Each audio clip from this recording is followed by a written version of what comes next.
Cross. Screen. Lord. People can get sent to jail for that. Welcome to another edition of Vegas Bad Boys of Podcasting. I am your host, and I got all the bad boys here with me this evening.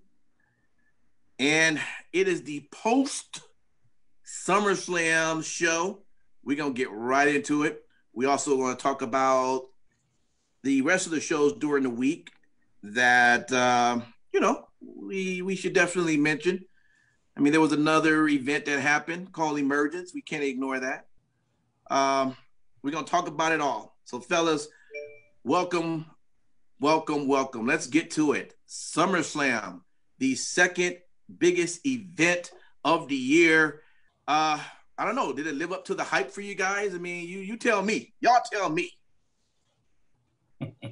Given the circumstances of where we're at, I was pleased with the show. I didn't have no qualms with it. I mean, however, I'm sure there are others on this panel who are itching to express themselves. Well, look, I tell you what. Of course, we can always start from how the show ended, but let me just start maybe from how the show begun, right? So we had the SmackDown Women's Championship, right? Asuka and Bayley, they went ahead and went head to head. And what do you know? Bayley won that with the help of Sasha Banks. That's what friends are for. Yeah, so that happened. And I guess you kind of thought that was going to happen, right? If you got to fight twice, somebody's going to have to take that win, and someone's got to take that loss. But was there any shock there for any of you that Bayley won that belt? No. No. She retained the belt. Retained, yeah. There wasn't the shock that she retained. Okay. Well, let's go next. How about Street Profits versus Andrade and Angel Garza? Street Profits, they won that. Hey, shout out to the red cups that fell from the ceiling. Hey, you know what I mean? Listen, if King Lucky was in the audience and those red cups fell by him, he would have like seven or eight of those stacks walking out of the stadium with him. Of course you would. That's your bottom dollar. I sure would. You know what's funny, Impact? He'd have had enough red cups collected for us to play beer pong afterwards. Yes, sir. You know it. Shout out to Red Cup Jeff. Right. Shout out. What's up, brother? Red Cup Jeff. What's up? Yeah, shout out to him, man. Overall though, I thought that was a really good match.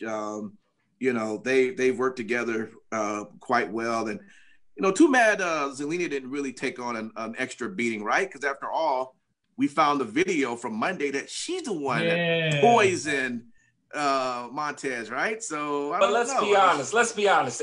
Okay. Are any of y'all upset? I mean, we would all want Zelina Vega to drug us. Yeah, but you gotta remember, I'd be cool with it. You got to remember one thing.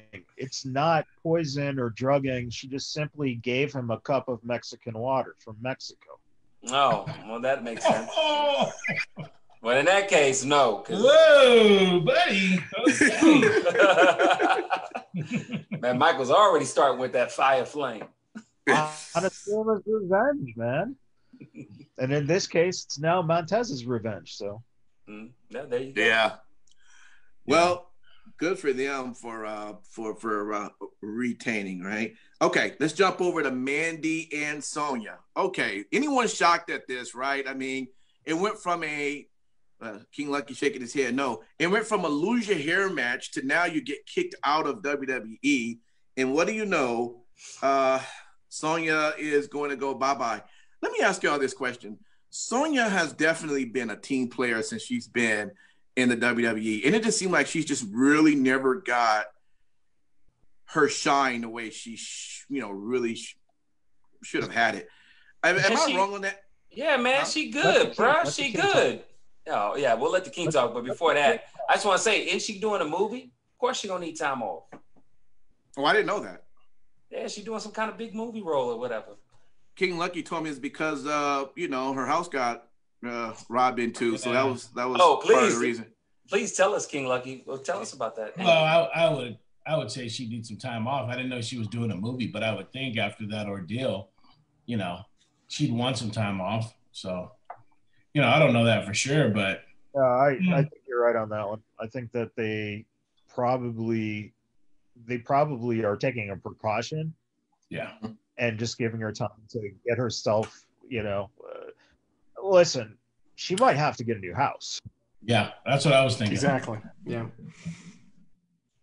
Well, let me ask you this. Why make it you must leave WWE as if she can't come back? I mean, that's how it's you don't know. You don't know how long this leave is going to be. Well, true. Could be 3 months, 6 months, But even if it's a year, it's not. Even if it's a year, if you come back, are we not supposed to remember that this was you leave a WWE match? When has WWE ever had continuity? That's what I'm talking about. I'm just being for real. Wait. Vince McMahon came back from an exploding car. Done deal. Drop the mic.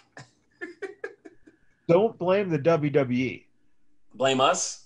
Blame King Lucky? Oh, for fuck's sake, shut up. Dude, this has been something in wrestling that's been going on since the territory days. Loser leave town matches is one of the most utilized things ever. So it's not continuity or anything like that. It's just a way to get someone off TV quick. Of course. Very simple. And you don't have to stick to those, those rules and guidelines, It's something that they can use, and they don't know how long. This is an open-ended situation. You don't know how long she's going to be out. And you'd like to give her as much time as she needs. And she's a shoot fighter. Why does, she can show up on Raw Underground. Yeah. She could also go to NXT. Was you guys sold on Mandy's performance to make her seem like she did enough to win that match? Okay. Yeah. All right. Crickets. Hey, I'm a huge fan of Mandy, but that match was it was the virtual bathroom break. Oh no. And then why did Otis run in there with the briefcase like he was about to cash in or some shit? Yeah. But you know what? I'll tell you one thing. That actually saved like the whole match. Him coming in at the end. Yeah. Yeah, because the match was average, right? So same thing going back to like the Street Profits and Garza. The fuck did that save the match? It didn't add anything to it. Yeah, and B, it was off. It was after it was after the match, though. Yeah, I don't know. I thought it saved that whole spot. Hey, if you wanted to save the fucking thing, you know what you should have had? You should have had Otis come down and hit her with the goddamn briefcase. Yeah. Which, by the way, for everyone that's listening to us right now on Zoom, you can join our comment page, and we would definitely shout you out. Perfect example. Mike, who's with us tonight, man, thanks for being with us. He said that table was Victoria's versus Mandy, and it was. She was having a hard time getting that table. Yes. Getting that table up. I was like, God dang, man, why is it so difficult? Go around. I don't know. But hey, she tried, right? All right. How about the next match? Right now for the Raw Women's title, you got Sasha and Asuka. And this time, where was the help, Bailey? Wait. Did you jump over Seth and Dominic? Yeah, come on, man. It was totally a good match. Wow. I did. I see. I do have Dominic and Seth here, and I would have went back, but you're right. Do you want to jump to that one? Let's go over to that. Dominic is in order. I just want to make sure we cover it. It is in order. I mean, whatever you want to do, Impact. Let's go back. Yeah, it's your show, man. Don't worry about it. Yeah, man. Whatever you want to do. Come back later. It's not my show. It's our show. Dominic and Seth. What do you guys think of that? I thought Dominic's performance wasn't bad for a first. What's your take on that? I was really impressed with him. His athleticism. I know that he's been training for a while, and shout outs to a friend of the show, B-Boy was actually helping to train him for a bit. So, okay. So yeah, I know that he's been putting in the work. I know that he's been, preparing for his debut, and I'm glad that it wasn't extremely gimmicky. I mean, obviously you had your moments here and there, but it established him as being a legitimate roster member. So it was really good in my opinion. Except for one thing that stood out like a sore thumb. He was in the ring with Seth Rollins. Dominic needs to get on some gas quick, because his arms look like noodles throwing punches, and that's not it's not a knock on his ability, it's a knock on his physical presence. So if you want to create a superstar, he's got to get bigger. He has the athleticism, he has the body type to make that next jump. So this was also, it was nice to see like the retribution in the caning, but yet still have Seth get the win. So the heel got what was coming to him, but in the end, he's still, and damn, that curb stomp was. Oh, that was good. Yeah, that's a good one. The only thing that really, there was no reason to bring Ray's wife into this at all. No. I thought it was cool. I thought it was a nice touch. Was it needed? Probably not. But was it a nice touch? Yes. I'm glad she didn't come out to ringside. Well, you already had the dramatics there with Rey Mysterio. So but they wanted to make it a family affair, which I get that. Now, if they had brought in his sister and everybody, then that would have been a whole other thing. I thought it was cool that they left Ray's wife in the backstage. Think about it. We all have mothers, right? If this backstage just came out. You wouldn't want your mama to kiss you and say good luck before you went on and fought this motherfucker? I would. Out during the fucking match. And then she just stood on top of the ramp and apparently did nothing. And if it was your mother seeing you get your fucking ass kicked, I'm pretty sure she would go down to the goddamn. You know what I noticed? I noticed you glitch out when you get angry. Maybe you shouldn't get angry so much. You stay in with us more often. I see your point, Matt Michaels. I'm just saying that at the end of the day, I felt the reason why she was there was to make it a family affair, because this is Dominic, achieving his dream, of being. Check on her husband who was handcuffed. It was okay. You come out right now. Okay, and then you stand on that X. Great. And you just wait. Just wait. She didn't even go down at the end of the goddamn match.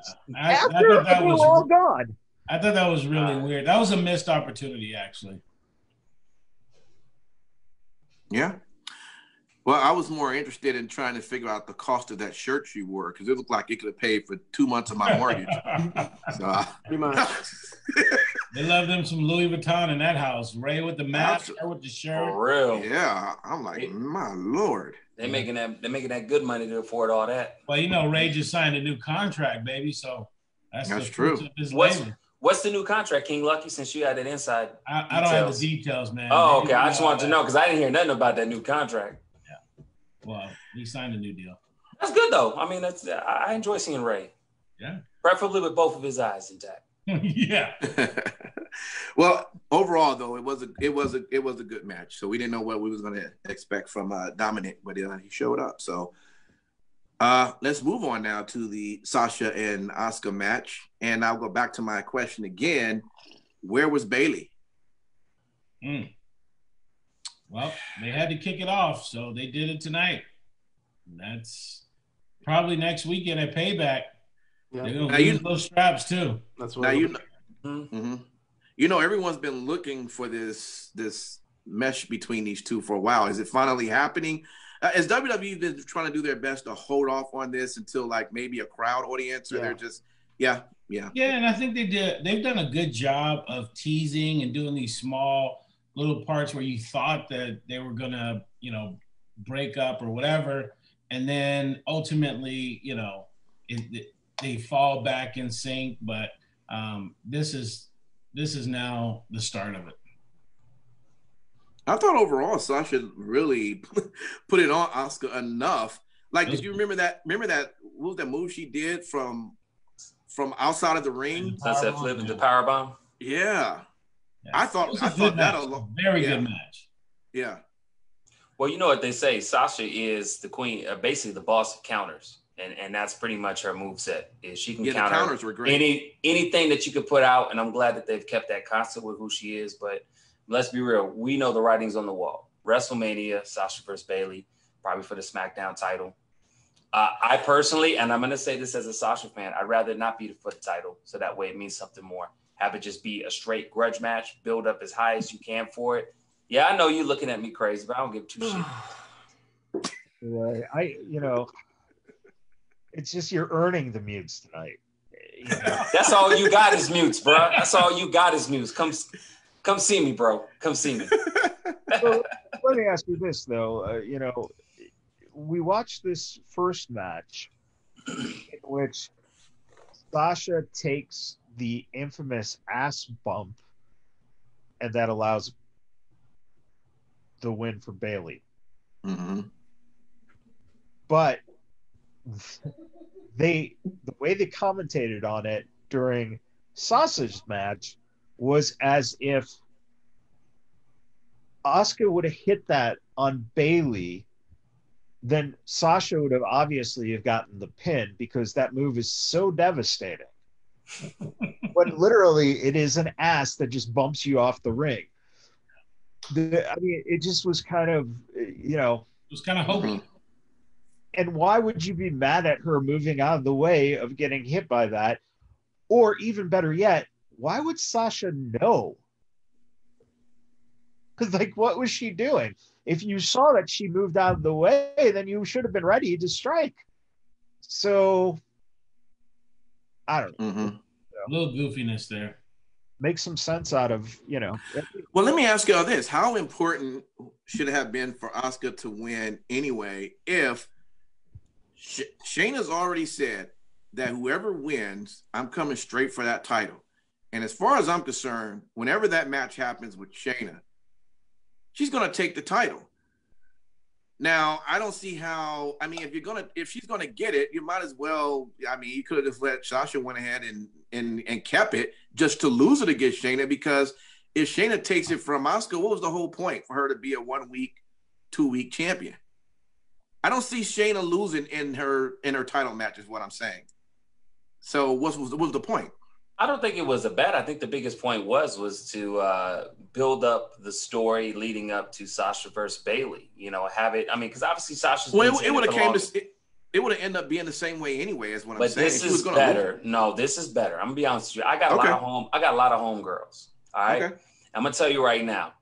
They love each other until one of them has something the other doesn't have, and then they feel in some kind of way. Some of them will voice their opinions, and some will not voice their opinions. So this made sense for WWE to go this angle because Sasha had a belt, Bayley had a belt. They went in both thinking, I got your back, you got my back. But as we saw, do you listen to what DJ is actually saying, or do you just spout shit out?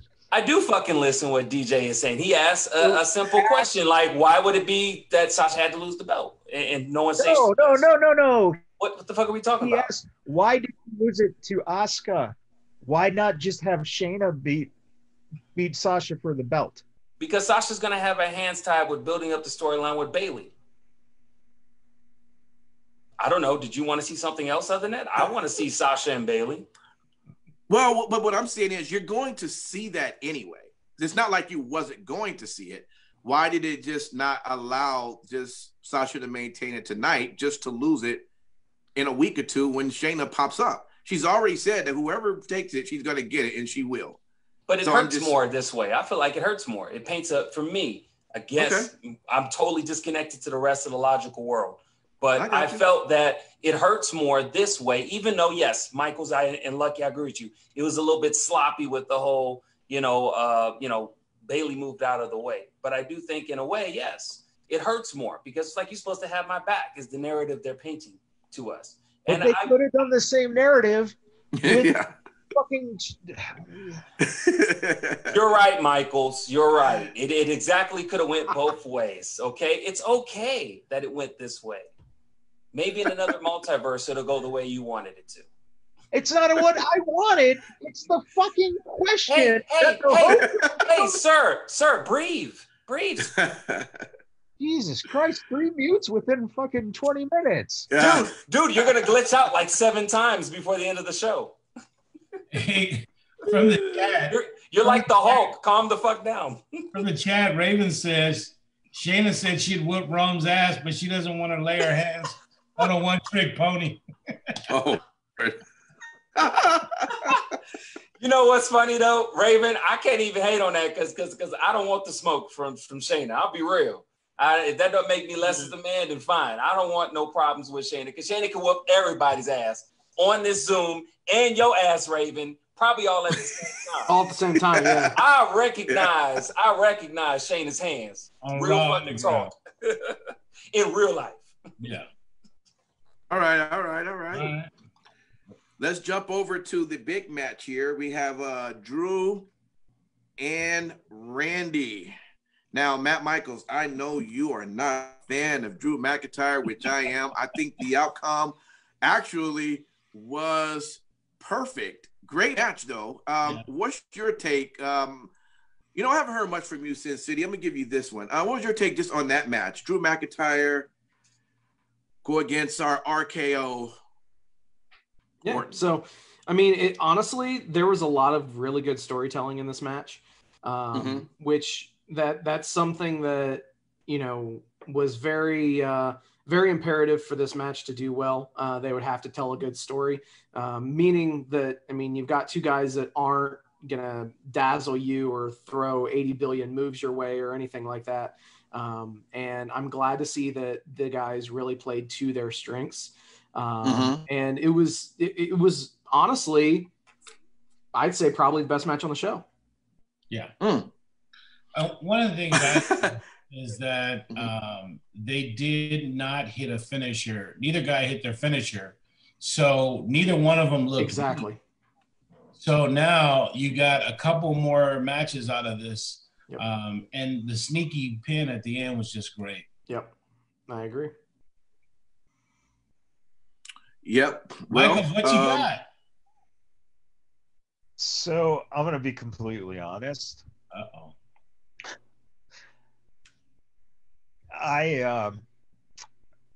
It was the Sasha Asuka match when I believed dinner was ready.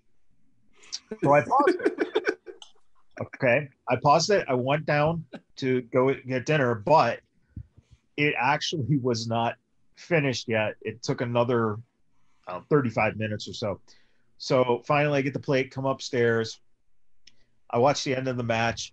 I see that it's Drew, and I fast forward to the last 2 minutes. Are you serious? And I knew everything I needed to know by those last 2 minutes.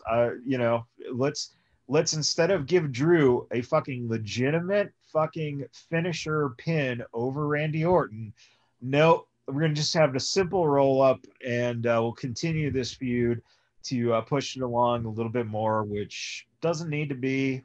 I mean, so do you think the title should just be removed from him since WrestleMania? Jesus. I mean, after Mania, he loses it.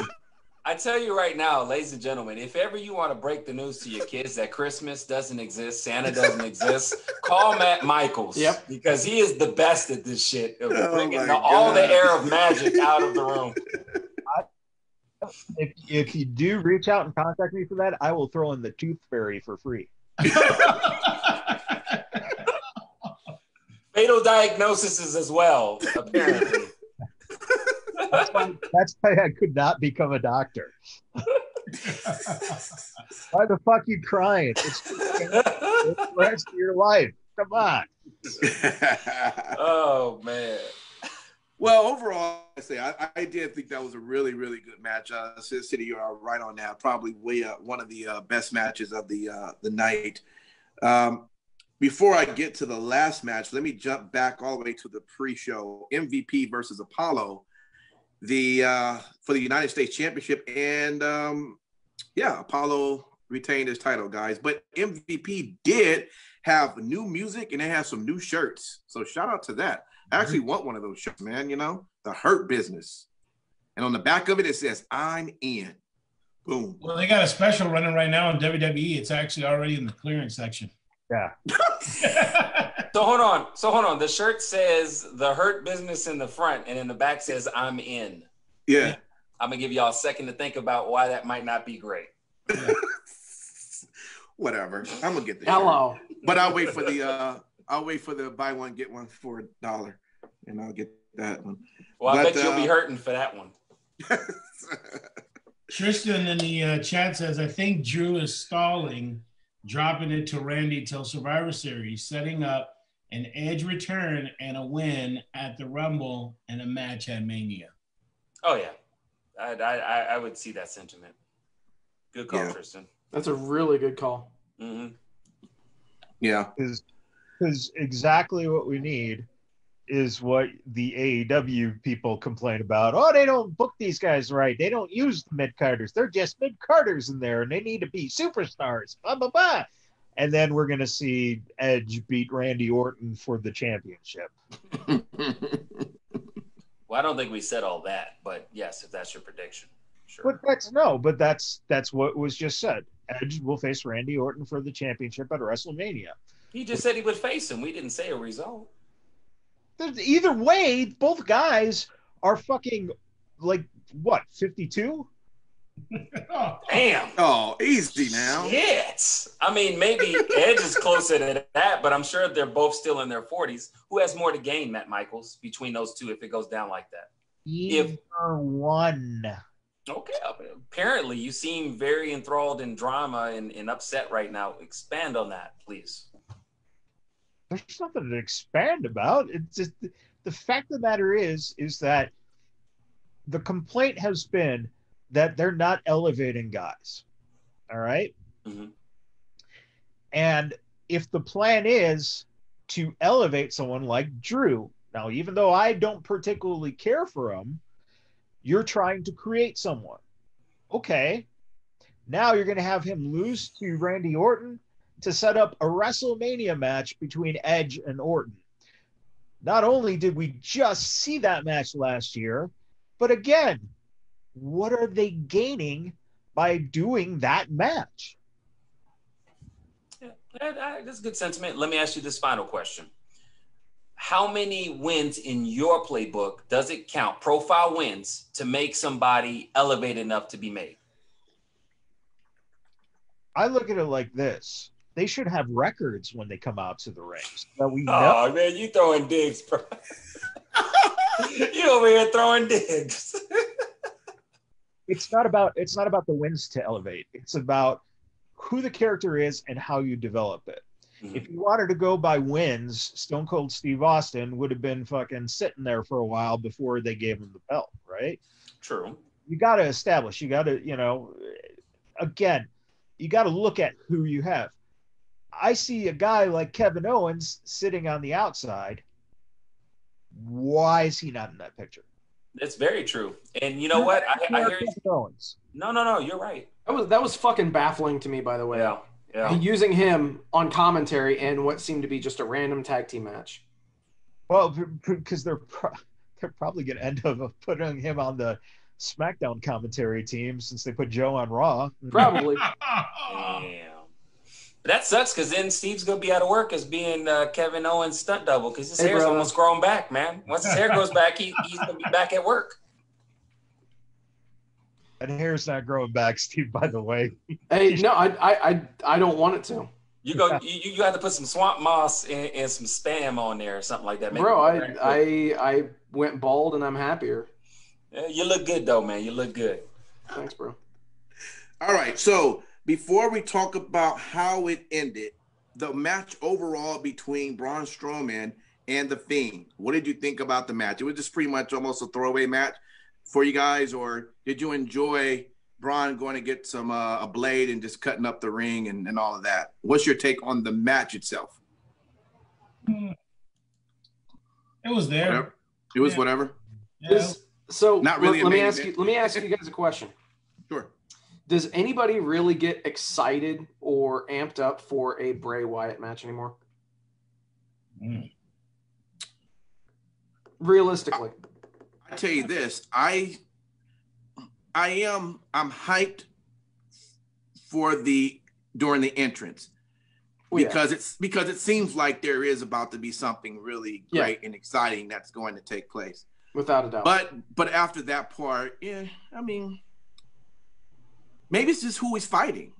I mean, we've already saw him fight Braun not too long ago. I mean, it wasn't in the ring, but maybe it was Braun that brought it down.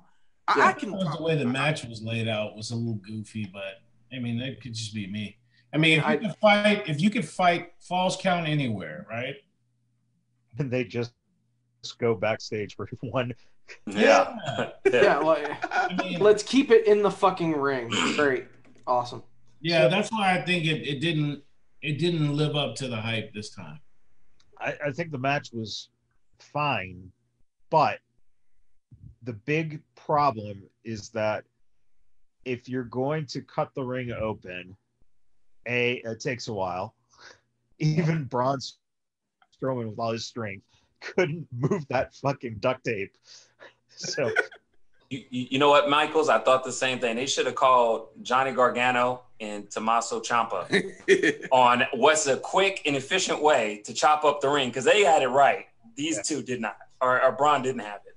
But the biggest factor that was a letdown was he Sister Abigail'd him on the fucking floor, and that didn't work. But God forbid he gets Sister Abigail twice on plywood. Holy shit! The second one didn't even hit the plywood. You could see that it was all on the foam. Mm-hmm. I'm like, oh my God. So that was the clunkiness of it. Yeah. And why did any of you think that maybe Alexa Bliss would have played some role in this too? I was kind of shocked she didn't. It was nothing. And I thought there would be something. You could have threw some theatrics in there with that. You could have the lights go down. She comes out. Yeah. I don't think there's anything. What is there for her to do with those two guys? Distract Braun. Why? Because she was part of the storyline. Well, I mean, but how about the idea that on that one SmackDown, it seemed like she was showing some sort of empathy or something towards the Fiend. Maybe she could have switched towards the Fiend side and screwed Braun in that way. Right. I'm just throwing it out there. What you're doing is you're interpreting a literal thing. It's in front of your face, right? Sure. Use the actual psychology logic and use what we saw on SmackDown, where it was Nikki Cross who was talking about Alexa not being the same. Mm-hmm. Alexa is now turning heel, and you're doing it through the osmosis of having gone through this traumatic thing. There's nothing to gain in using her with either Braun or Bray. It's as simple as that. It's for her character to move on, and I think that's a smart way to do it. I got you. Okay. Well, after the match, who shows up? And I will tell you this, it's pretty interesting because as I was able to chat with King Lucky earlier during the match, I had told him, and you tell me if I'm wrong on this, King. I said, look, I think when Roman Reigns decided to come back, I just think he should be heel. That's what I said. And I'm not saying that when he came back that he is a heel. I'm just saying I thought that this would be the perfect time because he's coming back, and he don't start him off as this, being the trophy company guy. Give the people what they want, and then when you move in that direction, he can stay in that direction forever. I told him that, King Lucky, tell me if I'm wrong. And I didn't think Roman was going to show up. Yeah. Yeah, and I didn't know he was going to show up. I just said when he come back, and sure enough, he shows up and almost looks like he was going to take on that heel role. What do you guys take? That was a big shock seeing him. What do you think? Simon Street, why don't you do it, man? I think you have a lot to say about this. I'm gonna tell you right now. First of all, motherfucker. For all of y'all that know me, I am not a huge Roman Reigns fan, but it's not him. It's the way that they've booked him. And I've said for years, I know I've talked everybody's ear off. I want to see Roman Reigns be that freaking alpha male. This is my yard. And I know they tried to paint him that way, but I felt like they did the half-ass. This shit was awesome. Not only did he come in, he gave a thunderous godlike spear, and maybe I'm putting more stank on that, but that's how I felt it was, to the Fiend. You know, he then immediately looked at Braun, and he went up there and said, "You ain't no beast unless I'm here." And I'm like, man, that's alpha. That's man talk right there. For all y'all people that's sitting on the fence. He let him know you ain't no goddamn beast. And it's funny he said that because the commentators during the match, when Braun, after they went backstage where nobody seemed to be working, and I said, well, have we ever seen anybody do this? I'm like, Roman? And I'm not even a Roman fan like that. And I was like, yes. I say, Roman did this shit. So anyways, that was crazy. He went over to Roman, let him know, like, you ain't no beast without me. Then went back in the ring and basically speared the Fiend again and let him know, this is my title. I run this bitch. And I think that's what he said. I run this bitch. I believe that's what he said. Mm-hmm. I'm happy about this. I am a little scared, yes, because WWE has great ideas and great ways, and they fuck it up. But if this is the way that they want to pull the trigger on Roman Reigns, I am up for it. I'm going to tell y'all right now, this is the Roman Reigns that the WWE universe needs. I'm telling you right now, the WWE is already in the pockets of King Lucky, DJ Impact, Michaels, Sin City Steve. They already got my routing number and account number for that new shirt. Wreck everybody and leave. That's some man shit right there. I'm a wreck. I don't need no goddamn interview with Charlie Caruso. Fuck I will say, all y'all do is y'all figure it out. I will say that, you know, it doesn't necessarily make him a heel. This is... You just earned that one. Man, that's some heel shit, bro. That's some heel shit. Why did he attack a heel? Well, what the fuck? Is there a rule that you can't attack another heel if you're a heel? I think he's going to be a tweener. He's going to attack everybody except the Usos. Believe me. No, the smart thing to do is to have the family stable. Mm-hmm. Yeah. Oh, it's long overdue. And this would get Nia Jax. Yep. It would finally get her over. Yep. But the thing is that you're telling me he attacked a heel. Bray became a face at the end of that match. Yeah, it's a very good point. Yeah. And they've been setting him up to become a face this whole time, guys. Yeah. Yeah, the only thing that could have made it any better would have been if we would have had an Otis attempted a cash in at the very end of it. Only to have his efforts thwarted by Roman spearing the shit out of him. That would have been dope. He'd have lost 20 pounds off that spear. You know what you do? See, in that style of booking, what would have been brilliant about this, Otis comes out, the bell rings, Reigns comes out of nowhere, spears Otis, spears the Fiend, puts Otis on top of the Fiend, and leaves. And now Otis is your champion. That'd have been some badass shit. But that would have meant that, you know, again, the thing is that would have kept the Fiend a heel. They're going face with him. There's no doubt. Because how do you go face with the Fiend, though? That's interesting. Yeah. It can be done, but that's interesting. On a what? Think about it. Freddy Krueger started out in the first Nightmare on Elm Street as a badass motherfucking heel. Okay. By the third film, it was more comical. Phrases. Exactly. Well, if you also look too, I mean, during that time anyways, a lot of the serial killer slasher movies were basically killing chicks boys and girls that were having premarital sex. That was the biggest thing for slasher movies. You have sex, you break the rules, you get killed first. Don't act like you ain't never watched no horror movies. There's a rule about that. If you have sex in a Freddy Krueger movie or a Friday the 13th movie, you was getting killed first. There's rules to this shit. I don't understand how that ties into that. No, I'm just saying. I'm agreeing with what you said. No.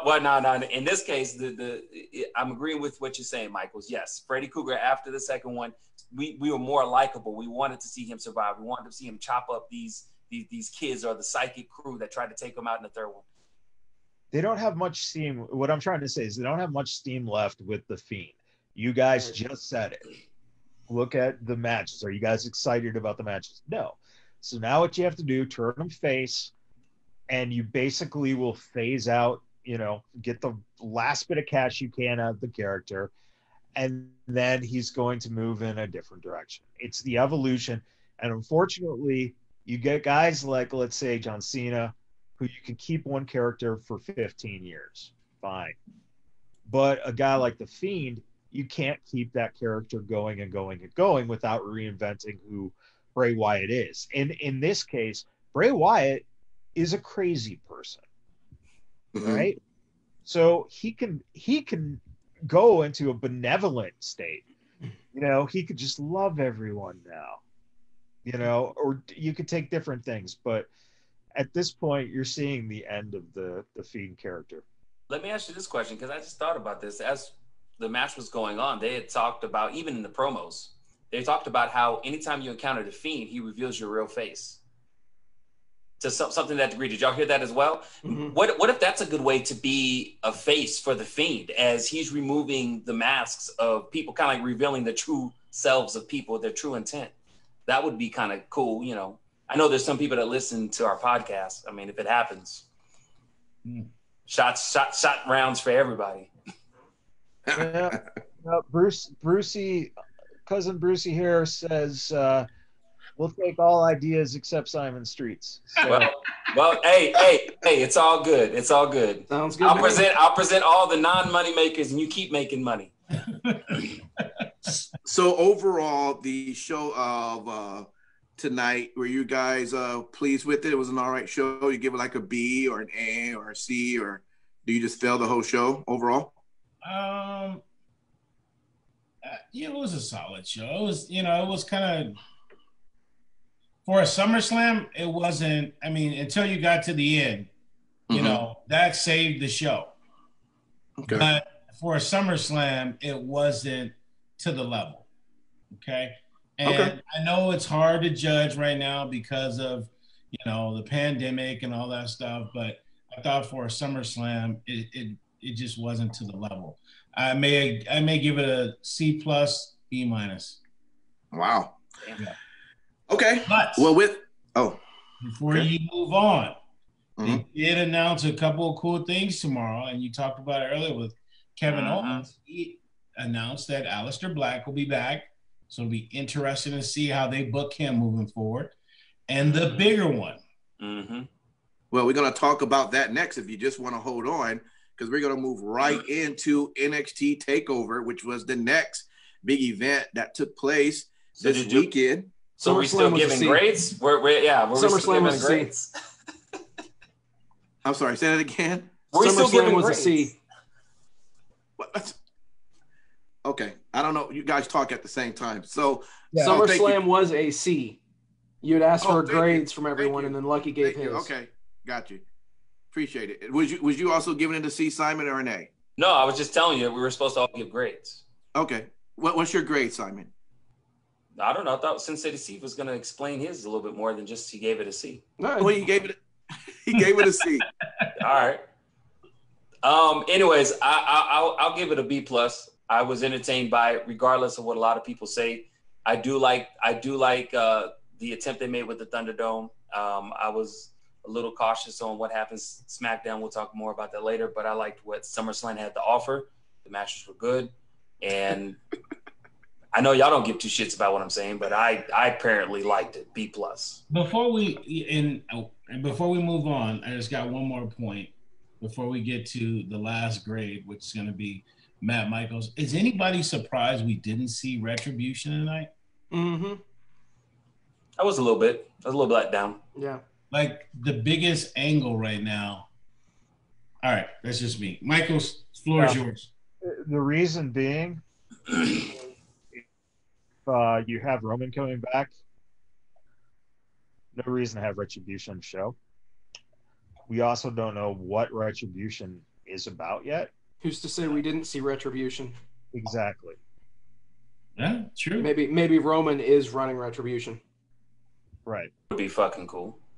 I mentioned that too. Possibly. Impact will tell you that. Of course, now you just said, "Oh yeah, I mentioned Impact. that." Impact. Impact. Did I say it or did I not say it? You threw something like that out there, sure. Thank you. Well, I mean, when you throw out 85 hypothetical scenarios over the course of 10 minutes, I'm sure one of them is going to happen. That just means I'm a good booker. Oh Lord, do you want to give a grade, or can I move on to NXT Takeover? A-. All right. There you go. All right. What was yours? I would give it a B. So, NXT Takeover live from Full Sail. Exciting stuff. Let's get to some of the matches, see what you guys think about it. Let's start off with, well, how about this? Corey Graves and Vic was the commentators.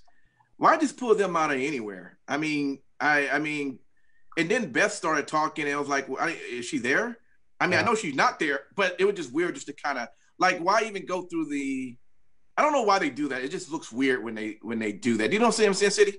Yeah, definitely. From what I was hearing, I guess that Morrow was unavailable for whatever reason.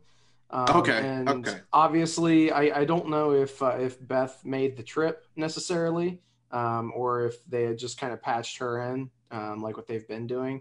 As far as I know that, you know, obviously Nigel McGuinness is furloughed, so he's not even in the equation. So they were kind of left in a lurch. So, gotcha. Corey Graves is on every other show on WWE. Why not have him be on Takeover too? But I mean, Tom's been working there. Why he didn't show up this time? Good call. You know. All right. Evidently, he was trying to face fuck somebody. Wow. Oh, man. All right. Finn Balor, Timothy Thatcher, guys. What do you think of that? I thought that was actually a pretty good match there. What'd you take? Solid way to open the show. Yeah. The 1916 DDT. I'm ready for Finn Balor to get back into another main spot. So I was happy for it. And Thatcher didn't lose anything by losing. Okay. We'll move right over then. We have that was a solid match. I didn't know if anybody else was going to say anything, but yeah, I thought it was good. Okay. It was a very, very, very good match. Other than one other match, I'd say that it stole the show without question. They both brought it. Solid match by both guys. So it does seem like that this style of Timothy Thatcher is really going to work with something that we haven't been normally seeing in wrestling. It seems like his style is going to work. And it's amazing to see how everyone is kind of adapting to that, right? Because it's not to say, you know, Finn Balor or Matt Riddle, all the different people that has fought him could not do it. It's just that we're not used to seeing that. And hell, I don't even know if as you're training, I don't even know if they technically even train that way.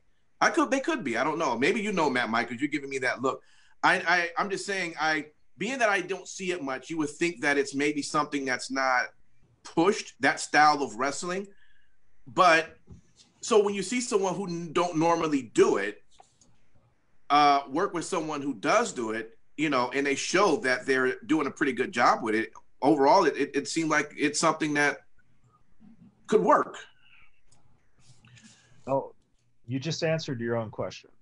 Okay. Because if you feel that Finn Balor did a good job holding that style, then Finn Balor knows that style. Yes. It's the fundamentals of wrestling training, man. Yep. Yeah. So That's it. It's not this. Why do you think it's just now the time? I mean, if this is something that's been going on, let's say for a while, why we're just now beginning to see this style presented in the way we're seeing it? Well, you're basically forgetting about, I don't know, 30, 40, 50 years of wrestling history. Yeah, I mean, it's been the constant style for the longest time. I mean, then again, you didn't watch WCW. Oh, there's the historian. Yeah, you would know about Dean Malenko and, you know, all the other cats that was fundamental wrestling. You have been getting some of that too with Drew Gulak. Yeah, but we're about to hear about the Golden Age, you know, from our historian. No, story time. Well, it's simple. You have people like Professor Boris Malenko, not Dean Malenko. Go even further back. That sets the precedent for what actual chain wrestling was. You know, you got to look back to Les Thatcher. Les Thatcher. Now there was a consummate pro, you know. So the fact of the matter, Bruno Sammartino, okay, he couldn't even hold a light to the likes of some of these amazing talents back in the day. Thank you, Matt Michaels, for that. I appreciate it. Let's move right on to the North American Championship ladder match. And Cameron Grimes. We have Bronson Reed. I know your ass was scared, King Lucky, because he was almost about to win. Velveteen Dream, Damian Priest, and Johnny Gargano. And I will say, I was actually hoping that Cameron Grimes is going to win that. I was. I know you give me that look, but I think he's in that position now that he can hold that and do it and perform very well with it. You don't think so, huh, King? No. Okay. If anybody else should have got it, I maybe thought Bronson Reed. Oh, come on. Shut the fuck up, Bronson Reed. Listen, I went into the match saying, you know what? I'm going to give Cameron Grimes a fair shake. Let me see if I can actually enjoy any of this. Nope. You go ahead and you get fucking power bombed on your fucking half of your ass cheek, and you tell me that that's not fucking tough. Fuck off. That part. Yeah. And then still get back in there and do your fucking job. Come on, dude. Look. By the end of the day, King Lucky, you are looking at someone that will be holding an NXT title very, very soon. I am letting you know that right now. Cameron Grimes will be holding an NXT title, and that little goddamn yellow stress ball you holding down there, you're gonna be squeezing the motherfucker when he wins it too. Hey, from the chat, let me just go to Tristan here. Bronson Reed strapped the rocket to himself and showed he will be a star. Yeah. So fuck off. No, I mean he will, but at the end of the day, so what you're saying right now, is he strapped it on. Yeah. You know what, Sin City Steve? Not only did he strap it on, he was wearing that new shirt that we were talking about, where it says the Hurt Business in the front and in the back. What did it say in the back? I'm in. I'm in.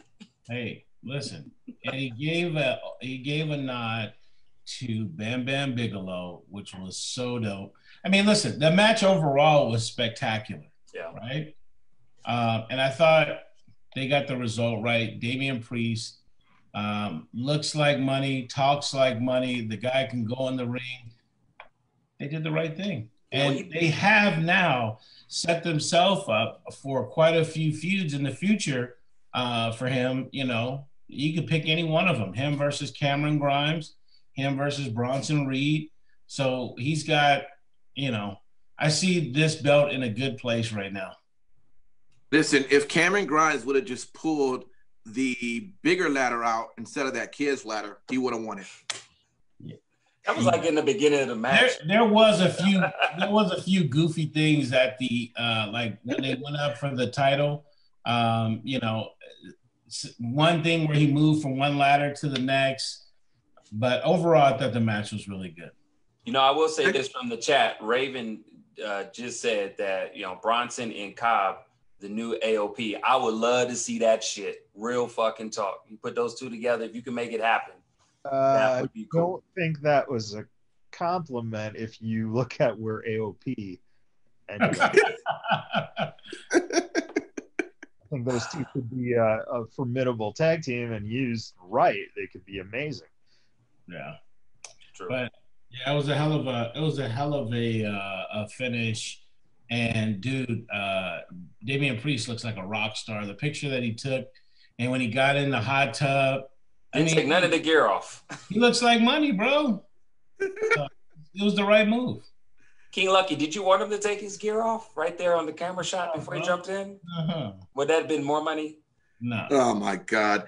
So the next match we had Adam Cole and Pat McAfee. Listen, I'm shocked.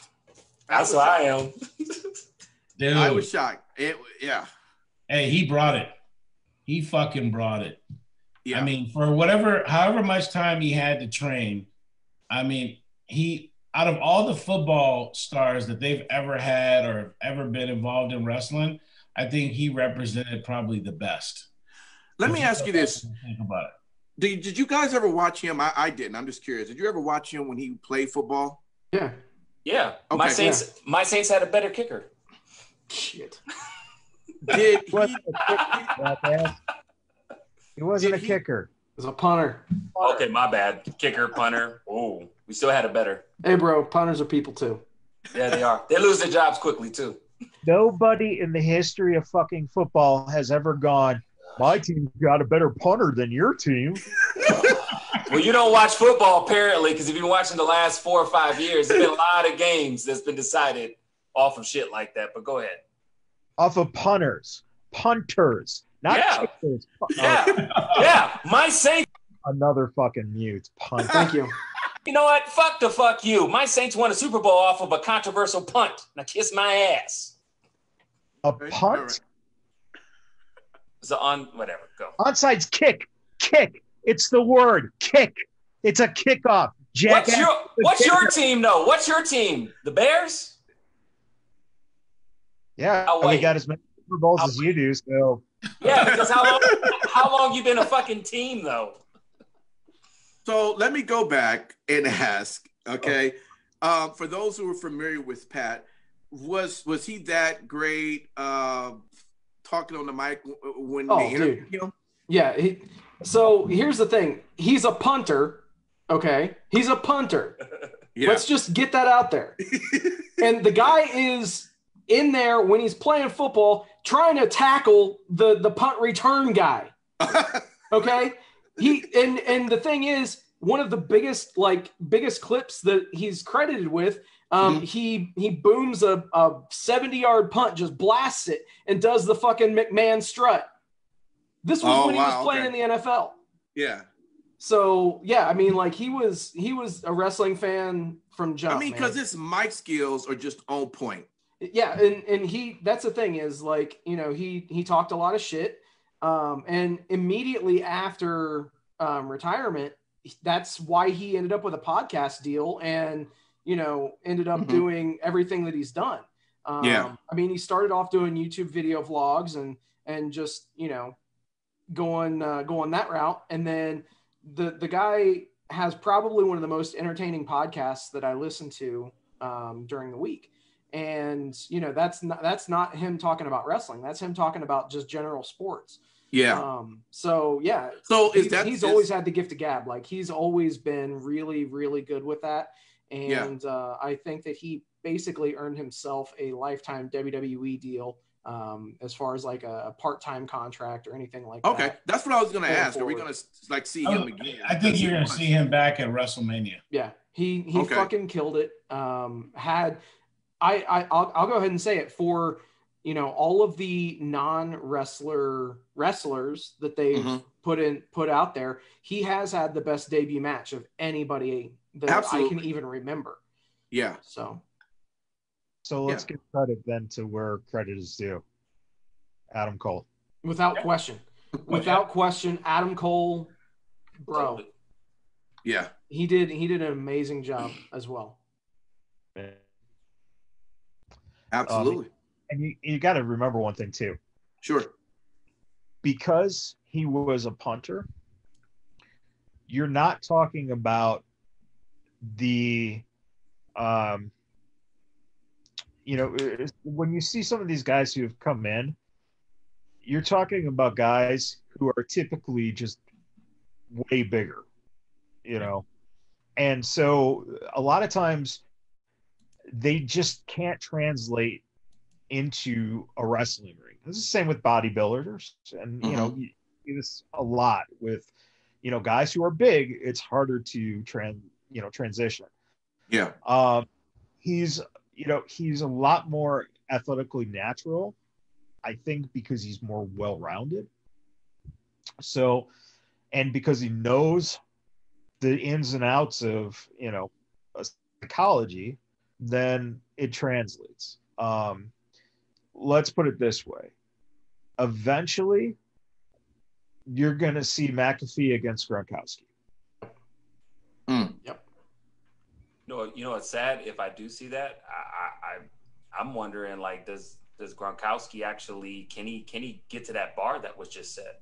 No. Because I felt like he was just amazing. Like, I was shocked. I didn't know what to think. Even to the point where I was like, Gronkowski, why did we even attempt to even entertain that thought? If you can't get up to that bar, I don't want to see it. That's just me as a fan. That doesn't mean it holds weight. Yeah, but we haven't seen the bar for him. We haven't seen That's true. Can he meet it? Yeah. But you give someone enough time, then hopefully he could. But yeah. Realistically, and I was actually talking with Tristan about this, and the match that Cole and McAfee put on was, and this is not meant as like a slight on WWE. Obviously, all jokes aside, like, I'm the AEW guy, whatever. I'm not trying to slam WWE by saying this. I'm saying that match was better than, I'd say, 75 to 80% of any matches that WWE has put on in the last 5 years. And that says something. It's crazy. It's crazy that is that because we didn't know what to expect from Pat, and he beat all of our expectations? Maybe our bar for him was probably set low, just because we know how these things turn out. Without a doubt. Yeah. Mm-hmm. Without a doubt. Okay. I mean, the standard was set, and they raised the bar. They raised the standard with this match. And we cannot say enough about what what they did. And it wasn't just McAfee, but it was Cole too. So, and I'm not drunk, according to the chat. Thanks, Raven. No, but you know what? You guys make an interesting point. I do think I am in the clouds, but I'm not drunk. Matt Michaels, you did say time. And I think that is a big thing. I don't know if the backstory is that McAfee, what led up to this match, how much time was put in with them training and whatnot. If that's the case, I like the result. Do you see what I'm saying? I thoroughly like the result. And if time was what the biggest part that played into getting that result, I hope that they continue that same recipe. Well, there was rumors that he had bought a ring and really put in the time and the work. So, and one of the biggest factors too, when you're talking about feeling, and that's how I'll put it, Steve, feeling as if this was something that you haven't seen from the WWE in a long time. Got to remember one key thing, and that is when you have someone coming in that you haven't seen before in any capability of wrestling, you are literally working with a blank canvas. So it could be the shits or it can be very good, as this was. The reason that it feels so repetitive is because you have 3 shows they have to do every single week, and you have to write for all these characters. Yeah. And that's the problem. The problem is reason that things get stale, and the reason that you get a lot of bitching and complaining about stuff is because you're trying to manage all these different balls, just keep them juggling. That's really fucking hard to do. So when you get something like this and it's impressive, it's not this match that's going to matter. It's 4 matches from now. If they continue to use him, does that magic still rub off? If he's in there with someone other than Adam Cole, does that work? So that's what you're hoping. You're hoping you hit lightning in a bottle. Mm-hmm. But it just could, it could eventually just stall out. I will say this, though, for Pat McAfee, I appreciate, and it showed obviously in the match, that you have respect for the business. You have respect for, obviously something that he's a fan, obviously. And that's what I would want every celebrity person, if they ever in the future want to do this, doesn't matter what promotion, that you take the time to really put stock into this, because it showed. It showed. And like you said, Michael's, it seemed like having him paired with Cole really obviously helped out. And I appreciate it. As a fan, I appreciate that, because if it had went sideways, like we've seen sometimes in the past, to where it's kind of sloppy or very underwhelming, that would have been a letdown. So I'm glad to have seen this. Well, absolutely. I was sold ever since he, I saw his mic skills, and I love when an outsider comes in and they start talking shit about us, because he straight was like, look, I don't care about none of you fans. I'm like, what? Wait. I'm thinking this is my house. This is my house. How you gonna say that you don't give a shit about me? I'm letting you in my house. That's how I took it. You know what I mean? So, in other words, you take it personal, right? No. I don't know. But okay. Maybe it's just me. Okay? DJ. Shout out. Damn, DJ. Shout out, okay, to his mic skills, because that right there was awesome. Let's move over to our next match, though. Io Shirai and Dakota Kai. What do you all think about that? I mean, Dakota Kai, did she bring it, or it was decent not? Match. It was a decent match. Wasn't anything to write home about, but it was decent. Well, wait. I thought that you last week had her getting put over. And who Dakota Kai? Kai over Shirai. I didn't say that. Really? No, I didn't say that she was going to win. This would be a perfect opportunity to say, roll that beautiful bean footage, and we share the screen. Well, you know what? I'll pull it up. Wait.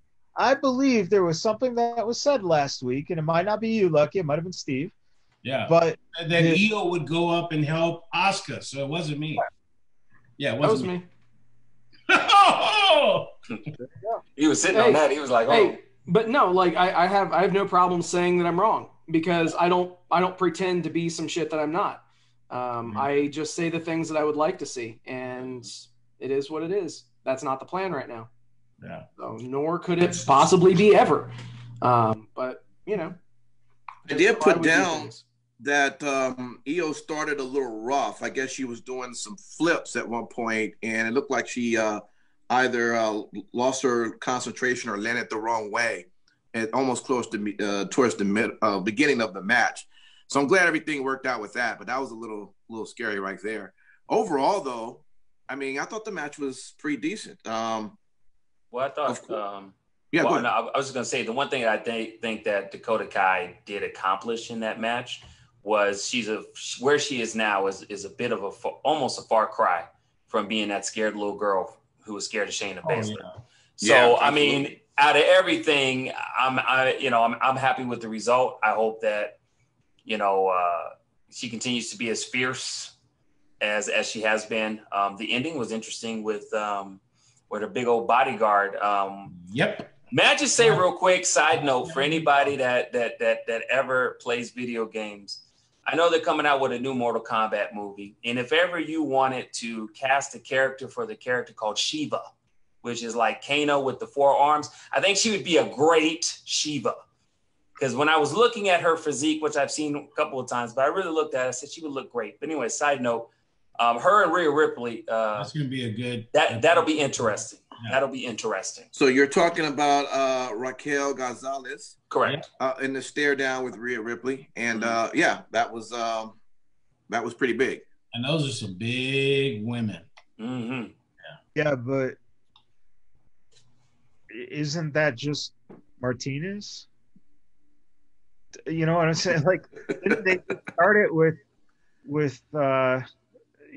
one of the big girls, and then now she's in the feud with another big girl? I don't get where they're going with this. Yeah. Well, what would she do if she wasn't going to do some work with Rhea Ripley? Just started with Mercedes Martinez. Yeah. Like literally 2 weeks ago. He just started a feud with Mercedes and the Robert Stone brand, and now she just comes out of nowhere. Unless it's the it's going to be Rhea is the protector of the small girls against the big women. I just don't know what to do with it. We all know how much protector of the small girls. We all know how much Lucky loves the Hosses on the men's side, so I can only imagine how much he's fired up for the Amazon match. I am fired up for those two Amazons. I'd be cool with that. They've got some big women, but yeah, Michaels is right.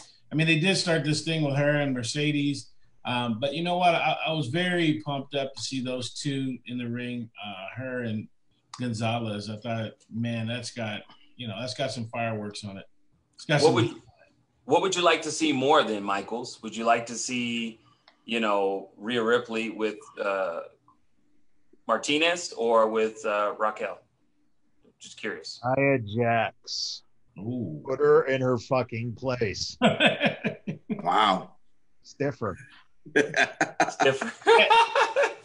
That would be retribution. Well, that's what I'm saying. Stand up for the locker room, right? Have her go in there. Listen, Martinez and Gonzalez, bless their soul, they're good, but they don't draw the excitement that Rhea does. You're gonna have a hard time finding Ripley people on her level. That's gonna be a tough thing. So what if they're trying to elevate Raquel to a higher level with putting her with something with Rhea Ripley? Because that's what I looked at it as. Maybe that might not be complete science, but it's fine. But don't do it when you're in the middle of just starting a feud with a girl who literally could be the same girl. They're interchangeable, honestly. There's a point. Yeah. And you were trying to build up Mercedes as being this badass in the Robert Stone brand to give a little credibility there. And then all of a sudden it's like, it's just almost like they couldn't make up their mind on what exactly they wanted Ripley to do. Mm-hmm. So, again, listen, until we see what the hell happens, it's just a fucking run. Are they just trying to find something to put Ripley in, per se, just to kind of see what works, and that's why they're testing out a couple of things? Or could be. Because I thought it was just straight for her going to the title. That's what I thought it was when she first came back.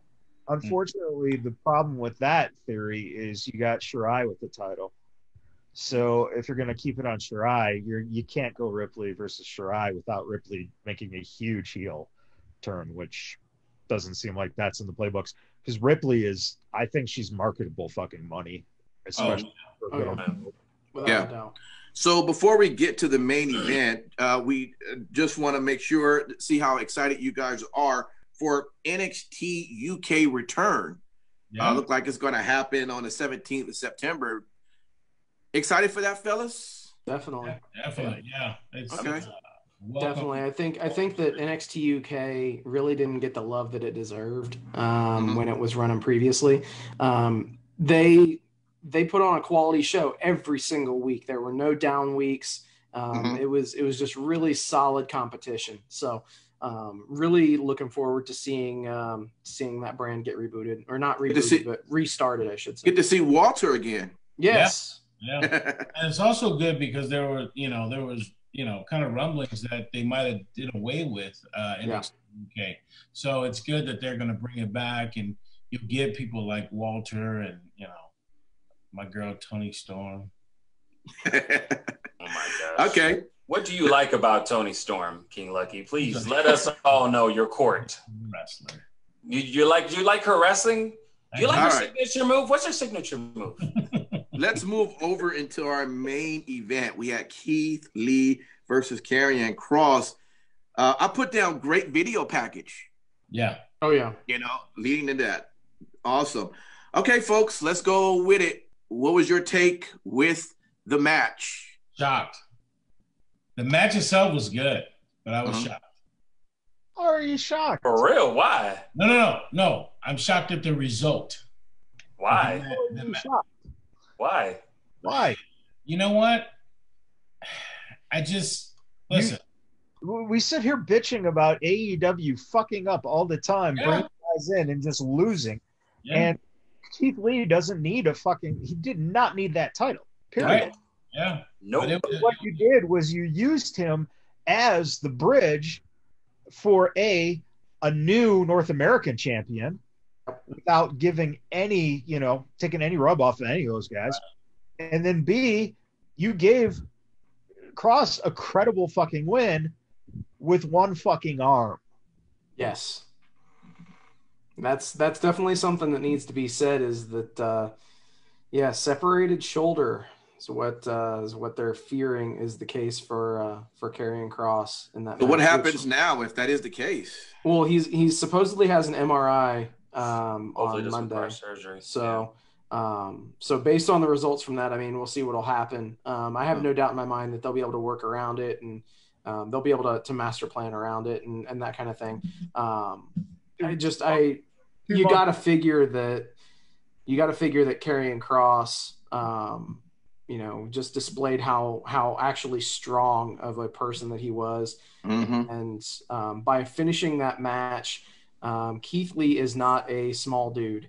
So, right. And especially with how that finish transpired, for instance, with him having to pivot and to actually get all of Keith Lee's weight up. Yes, they were up on Brett's rope, the second rope, but they had gravity working for him. But still, a lot of toughness and perseverance for Karrion Kross to hit the finish the way that he did. And most likely, if I know Kross's mindset, and I'm supposing Lee's mindset as well, the spot was probably supposed to be from the top, but they called the audible. So when he initially hurt the arm, the ref goes down, and you can see Kevin tells him something, and then the ref passes that along to Keith. So they basically had to, call a lot of stuff on the fly at that point. Yeah. And if you want to earn your stripes in the eyes of guys like Hunter, you just did it. And even if he is out for, let's say, out of the ring for 2 months, 3 months, you keep the strap on him because he's a promo guy. Gives you the importance of fucking being a good promo guy, because now the company doesn't have to worry about taking the title off of you.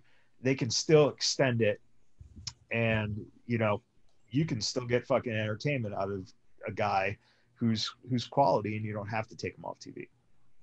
Yeah. You know what, I will say this too, and I'm so glad that we have a regular in our chat right now, Mr. Raven. This goes out justly for you. It's about a little over a year ago, we had a great event called Bumps and Bruises. And there was a Karrion Kross that was there. And I said exactly to you, I said, man, that guy right there, WWE is going to sign him, either NXT or whatnot. And you specifically said. You can thank me later, Raven, for that one. You know what? You got to stop doing that, man. It's borderline disrespect now. I wouldn't even finish. What I was saying is, you said that we're not looking for Karrion Kross, and I said, I think you might be wrong. You're right most of the time, but you're wrong this time. And I will tell you, regardless of what you write in the chat, I don't give two shits about it. You got to eat that shit. Because not only did he get to NXT, this work ethic that he's showing you, this is shit that we've known in Vegas for a very, very long time. And I'm saying, like, you're welcome. I tried saving it, Raven, but apparently I'm being disrespectful. So. It is borderline disrespectful.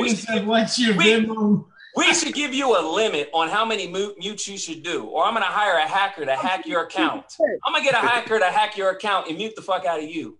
Oh my God. It's Okay. coming. Well, with that, turn it into a slobber knocker. Mm-hmm.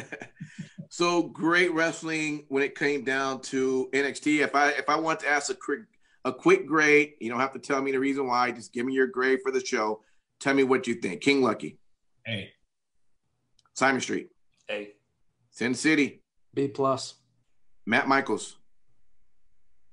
Way better than AEW. Jesus. Okay. With that, let's go over to our special Saturday show, AEW. And hey, they kicked off the show, FTR versus Private Party, and they had someone on their corner, Tony Blanchard. Time out. Yeah. Time out. Hold on. They did not kick off the show with that. They kicked off the show with the Miami Heat versus the Indiana Pacers for a 5-minute fucking snooze fest before the damn thing started. And it's Tully. Yeah. That is true. All right, Sin City Steve, go ahead, man. So yeah, I mean, it was really good to see Tully Blanchard being put with FTR, and that's going to be a long-term thing. Yep. Definitely looking forward to that. I think that they've put the wheels into motion for the rumored new Four Horsemen type faction, and I'm really interested to see who's going to cap that off. What's going on with your boy Spears? That's something that I hope they don't just let that dangle as a plot hole. Either you get him in the group, and you push him, or you have FTR just beat the shit out of him. I mean, there's no way there are no two ways around it. I mean, you have to address it in some way. So let me ask. This is just off of that thought point. Is there another wrestler you can think of right now whose stock has fallen so fucking hard than Sean Spears? No. It's fucking terrible. Yeah, it's amazing. It's fucking terrible. Repackage. Maybe he'll come back as a 9. Hey, you never know, man. They already have a 5. So I mean, what up next? So I guess if we're looking at it, what Colt Cabana's 6, Anna Jay's 7. What Sean Spears is 8. You know what might help Sean either that, or you actually could just play into the shit, and you actually put more people in the Dark Order until you get 9 people, and then you have Sean Spears be down on his luck and be 10. That would be awesome. Yeah. Jeez. So we also saw that MJF, he lawyered up, and apparently at his press conference that he got very emotional about, apparently a new contract has been presented. And what is it? The paradigm shift isn't banned. Is that what that is? Yep. Yeah. Now, we Moxley have yet to sign this, right? But if he doesn't, he's going to get sued, and he's going to get paid. And they never lost the case, so that means Moxley and you know what, Renee might not want to leave her job quite yet because she might need some extra funds for this lawsuit that's coming. But let's talk about it. What did you think of the press conference with MJF? Just go. Who was the lawyer? Who was the lawyer? Because I might ignorantly be saying that. Who was the lawyer? Like, was he anybody? Or, like, please educate me. You know what? I don't know. I'll be honest. I don't know. Great promo, right? Yeah. That's why I was saying, like, who the hell is he? He was a great promo. But here's one problem I have, and that's just with with lawyers in wrestling in general. He has a great promo, but he doesn't look a fucking thing like a lawyer. Yes. People who look like lawyers cannot speak worth shit on mic. If one guy out there, if you are an indie guy right now, or if you're just starting out in the business, if you look like a fucking lawyer and you can wrestle your ass off, but don't look like a typical wrestler, fucking money for the rest of your life. Yeah. Wow. Hey, and shout out to old girl behind him who he always demand her to smile, and she was smiling the whole time. It was funny. By the end of that promo, that her face was just hurt, and like her eyes were darting back and forth as she was smiling, looked all uncomfortable. It was awesome. Yeah, that the whole MJF faction is just amazing right now. They're doing some really good things for sure. Definitely got to give props on that. That he is a winner. After the 8-man tag, Eddie Kingston, man, I am a fan. I've said that before when I saw him for the very first time, and I still say that now. Great Look promo. At you, Impact. I'm proud. I know, right? Hey. You know what's so funny? I'm not gonna lie, man. It took me a minute when he had on like a wife beater, and then he had on the AEW shirt, and at first I thought that was all one shirt. I was like, oh, that actually looks pretty cool. Like half of it's white, and then the other half has AEW. And then Tweet turned around, I was like, oh shit, he ain't wearing that shirt right. Oh my god, you can do that right now, Impact. You can do that right now. I know, I could. On right now. Nevertheless, he got the Butcher and the Blade and Lucha Bros got them together. What's your guys' take on this? I mean, is this like a faction or about to grow into something or what? I like him. I didn't really like the spot. Yeah. All they need is another goddamn faction. Yeah. I was just gonna say another AEW faction. Another AEW heel faction. Yeah. Yeah. That's the thing. All those guys are badasses, and I don't know. It just didn't come off that great. I'm a huge fan of his work, but I don't know. Yeah. What would be the name of that faction, though? The Knockaround Boys or something, or what? What would the name be? They don't need one. They don't need Knuckle Up. Team Knuckle Up. I don't know. Is I'm assuming Jungle Boy is the future of the company. Eventually they'll might not be far from the truth. They can build him into a great star. Yeah, he's got a lot of potential. He's got a really good look. Yeah, I mean, and let's be real. I mean, he's got the acting pedigree. Oh. Yeah, the only thing against him is his actual height. That's it. Yeah. And listen, that's a great example of, again, look at Adam Cole. You know, use a guy who is not that tall but has all the other gifts in the right way. It works. So, you know, hopefully Jack goes on and, you know, they have to utilize him right. That's the whole thing. Yeah. That's always a danger, no matter what company it is. So, you know, hopefully, you know, because that's the other thing too. Because of all these factions, because of all these tag teams, you do need to start developing some of these other guys to be single stars. And you could see that, like Jungle Boy and MJF, 10 years from now, they could be tearing down the fucking house. Oh yeah, without a doubt. And I was actually just gonna say, now keep in mind, we didn't necessarily lose, or it's nothing new that we have another heel faction, because keep in mind, the Lucha Bros were a part of the Death Triangle that lasted for about a week and a half with Pac. Right. So yeah, whatever.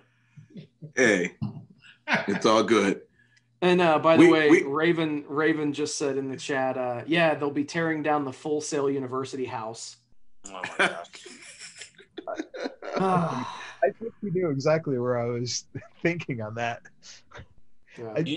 You know, that is one. Sorry, really quick, Simon. That is one very important thing, and that is the way that AEW builds these guys up. If they're not careful, that's your future fucking NXT stars. I mean, damn, man. Can you imagine those guys in NXT? Fuck. Yeah. No, I was just gonna say, like with Jungle Boy, that name. The only thing I have a problem with it is once he's got some season on him and years have passed, will you still be called Jungle Boy and you grown ass man? No. Have him turn heel. Have him get mixed up with a girl. Yeah. I'm glad you said that because I was thinking, I was just like, man, Jungle Boy. That's like, have some just badass girl turn him into a man. Mm-hmm. Have a girl just turn him into a man. Go and sit on his mustache. You'll have one afterwards. I mean, they could go with Shannon Doherty. Oh no, you didn't. Oh my gosh. Oh wow. Well, how excited is everyone ready for the Mimosa Mayhem match that's going to take place with Orange Cassidy and Jericho? My stoned ass will absolutely love it. I'm gonna drink a mimosa. That's the thing. This is gonna be one of those matches that you cannot watch in a standard state of mind. Period. And if you do, you're not gonna get the full enjoyment out of it. So there's only 3 ways that you can win, but obviously the way is gonna be win, and someone's gonna get thrown in this 80-gallon. Yeah. Okay. Who do you think's gonna get thrown in there? I always like Jericho in those situations. Because I'm just saying, like, Jericho thrown into some shit like that is to me just hilarious and entertaining. It makes no sense to do it any other way. Yeah. You're gonna continue to build Orange Cassidy, and why not? The guy's money. So. But let me ask you a question: is there a point where he plateaus? Realistically, is there a point where Orange Cassidy plateaus? Of course. CDC pointed at you. Thank you. Of course. Yeah, but like at that time you adapt and you change his gimmick. What would you say? And I trust what you say because I know you've probably thought about this. What would be a realistic expectation for the Orange Cassidy fans? Would it be something that when he does change or whatever it may be, close to what he has now with the Orange Cassidy, or something totally left field? It'll just be Cassidy. Yeah. It's over. Okay. Now I'm just wondering, turn him heel, call him Cassidy, and actually have him talk. Yeah. Well, that's what I was going to say. Should it be something totally opposite? An overly intellectual heel. Yeah. Makes sense to me. And, I mean, you could even have him cut a promo where he's like, for all those years that I didn't talk, it's because you people weren't worth it, blah, blah, blah. Oh, yeah. That kind of thing. That's easy. Good shit, Sin City Steve. Real talk. If I worked for AEW, I'd be giving you a call for a possible job interview. That one's free. I'm just being real with you. You just hire us on staff. That's it, baby. Just keep me on retainer, man. Did you notice how all of a sudden you turned it into Lucky? You turned it into us on staff. Us. Yeah, because we're a package deal, motherfucker. Don't give Steve the credit because he's actually got the smarts and the brains. He does. I'm being real with you. I've been trying to come up with, like, each of us have nicknames. We have the fucking. We have Street the Big Mouth. We got the Golden Era historian Matt Michaels, and then we have the leader of the Silent Nation, DJ Impact. But we haven't had a name for Sin City Steve. But I'm thinking Data. Because you just have all these data in your brain, man. It's really kudos to you, man. You good shit. Top shelf, man. That's why I don't give you a hard time, unlike some people. All right, so let me ask you guys. Kenny Omega, this guy going heel? Yes. Yeah. Yes. Oh, sure. The cleaner is coming. Long overdue. Overdue. Coming soon to a Dark Order near you. Ooh, that sounds like some Green Door shit. It would have been fucking awesome if Kenny was the leader of the Dark Order. I'm fucking well aware. Yes. Yes. Yeah. Okay. Yeah. You know what the cool part of that was? Yeah, I mean, if we're fantasy booking shit, I mean, you could easily have Paige turn on Omega, and cost them the belts, give them to FTR, have him in that faction, You mean turn the him Barry heel that way, and then you have Kenny Omega go on a downward spiral, and you actually have him get saved by the Dark Order.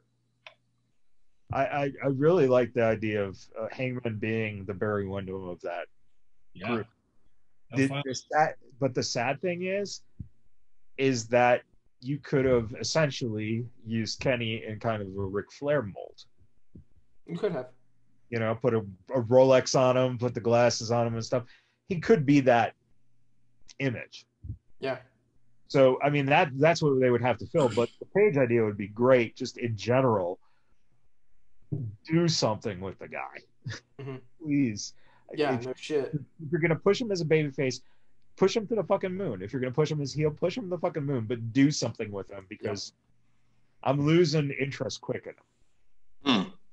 Well, I think that this is direction that AEW kind of they kind of were sniffing what we've all been sniffing for a while, and they need to pull the trigger quick. I feel whatever's going to happen, I want to see it. What their next show is on Thursday, right? Since you see Thursday, correct? Yeah. So I want to see something happen on Thursday that turns the tide to some finality of where his direction's going. No more of this whole, you know, is he going to turn? It's not going to take place on Thursday. If anything, it'll take place when they do the YouTube pay-per-view. Yeah, YouTube pay-per-view. Woo! Two spectacular weeks of YouTube. Boom. Was anybody freaked out seeing Darby Allin talking to Darby Allin? No, but big up to Ricky Starks. I enjoyed and was entertained by him doing his monologue, is what I'll call it. Your boy. I'm entertained by Ricky Starks. I like him a lot. Mm-hmm. I really do. I'm glad they're doing more things with him. When he first came in, I was like, but now I really like him a lot. I'm glad he's officially with what's Taz's group? Since you see what they call him? Team Taz. There we go, Team Taz. I like that. Yeah, if you watched him on the NWA, you know the dude was money. I mean, he could work in the ring, he'd talk on the mic, and this was really good. Yeah, absolutely. Shout out to we're gonna go into picture in picture going right now. Okay, JR. Okay, JR. All right. No, shout out to that. You know, during picture in picture, you had Sammy Guevara comes out. He's holding these signs about Matt, and then Matt eventually comes out and start whooping his ass. And all this is happening in the picture, which is actually pretty interesting, right? It keeps you really, you know, the only thing I can tell you that as an advertiser, I don't know if I necessarily would like that, because I'm not paying any attention to the advertisement on the left-hand side. I'm looking at what the hell's going on the right hand, because I was really entertained by that. Let me ask you, though, that you just brought up a fabulous point. If they didn't have picture in picture, would you be watching the ads? Picture in picture is actually a smarter thing. Yeah, it's better for the advertisers. Yeah, and you're seeing, even though you're not watching it, you're still seeing something flash there. And all they need is advertisement is 3 seconds to see a product just flash. Sure. And might get your attention really quick to watch there and then go back. So that's the only reason it works. Yeah. Otherwise, it's fucking phenomenal when you use it. And that's great. Well, yeah, I mean, it was a great promo. And then, of course, when they came back, it looked like Matt was about to hit him with that same chair. And he got hit with. So I love that whole setup with that. So, you know, shout out with that. Go ahead. I will say this. This is the one thing, because I know a lot of times we go back and forth with Sin City Steve and other people who are big for AEW. This is the one thing, whenever I say I think AEW has promise, is because they're smart with what they have. They utilize little things like this. And it's not to say that WWE doesn't do it sometimes, but AEW is very, very, very smart more times than not with utilizing this. And they did this, I think, maybe 3 weeks ago. Same thing, had Guevara come out and he was just doing, you know, sign cards or whatever. He wrote some stuff in there, you know, even though it wasn't as great as this was, he was kind of like, oh, okay, I'm going to watch and see what the hell he's talking about. So kudos to AEW. But it wasn't just 3 weeks. They've been building that up for about over the course of 3 weeks, where he has been consistently doing that. Mm-hmm. So that is why this worked. Mm-hmm. Yep. True. True. That is why it worked. If he had not been doing it the whole time, it would have just been like, oh, okay, they're just trying to draw eyes. Here, it was the element of surprise. And anytime you can use that to your advantage, that's great. Downside is now if you do it again, you're going to get criticized for overusing it. True. Well, I feel like it has to go somewhere at this point. You know, you already let it up. Okay, we know the cat's out the bag. Obviously, Guevara and Matt Hardy. And again, I want to see where that goes next. If that's going to be slotted for the YouTube pay-per-view, whatever the hell you called it, that's cool. Okay. So I'm guessing that as much as Raven hates AEW, I'm sure someone came on the screen that he just lost his mind and he just fell out and just went to shits over. Female wrestler Thunder Rosa pops up. Yeah. Made her entrance. Sin City. What was your take when you saw her appear to say what words she had to say? I was absolutely stoked, man. Like, yeah, it's no secret that she's one of the best workers in the world today, as far as, you know, I fuck it, not even just female women's workers. She is one of the best workers in the world. And for her to work even one match with AEW, or if it turns into a long-term thing, then awesome. But I think it's definitely a great shot in the arm for the women's division. Yeah. When it's also smart for the future too. I mean, if they do this more, whether it's just with Thunder Rosa or other people, I think we've all kind of said having AEW be the vehicle for opportunities like this is something that WWE will never do. Right. Why not be the vehicle for this? And of course, there was the first ever AEW's Women's Tag Team Tournament. And we have our winners. Michaels is yawning there. Are you okay? Or I'm sorry. Yeah. Yeah. Ivelisse and Diamante didn't do it for you, huh? No. And I think it didn't help that King Lucky was just like,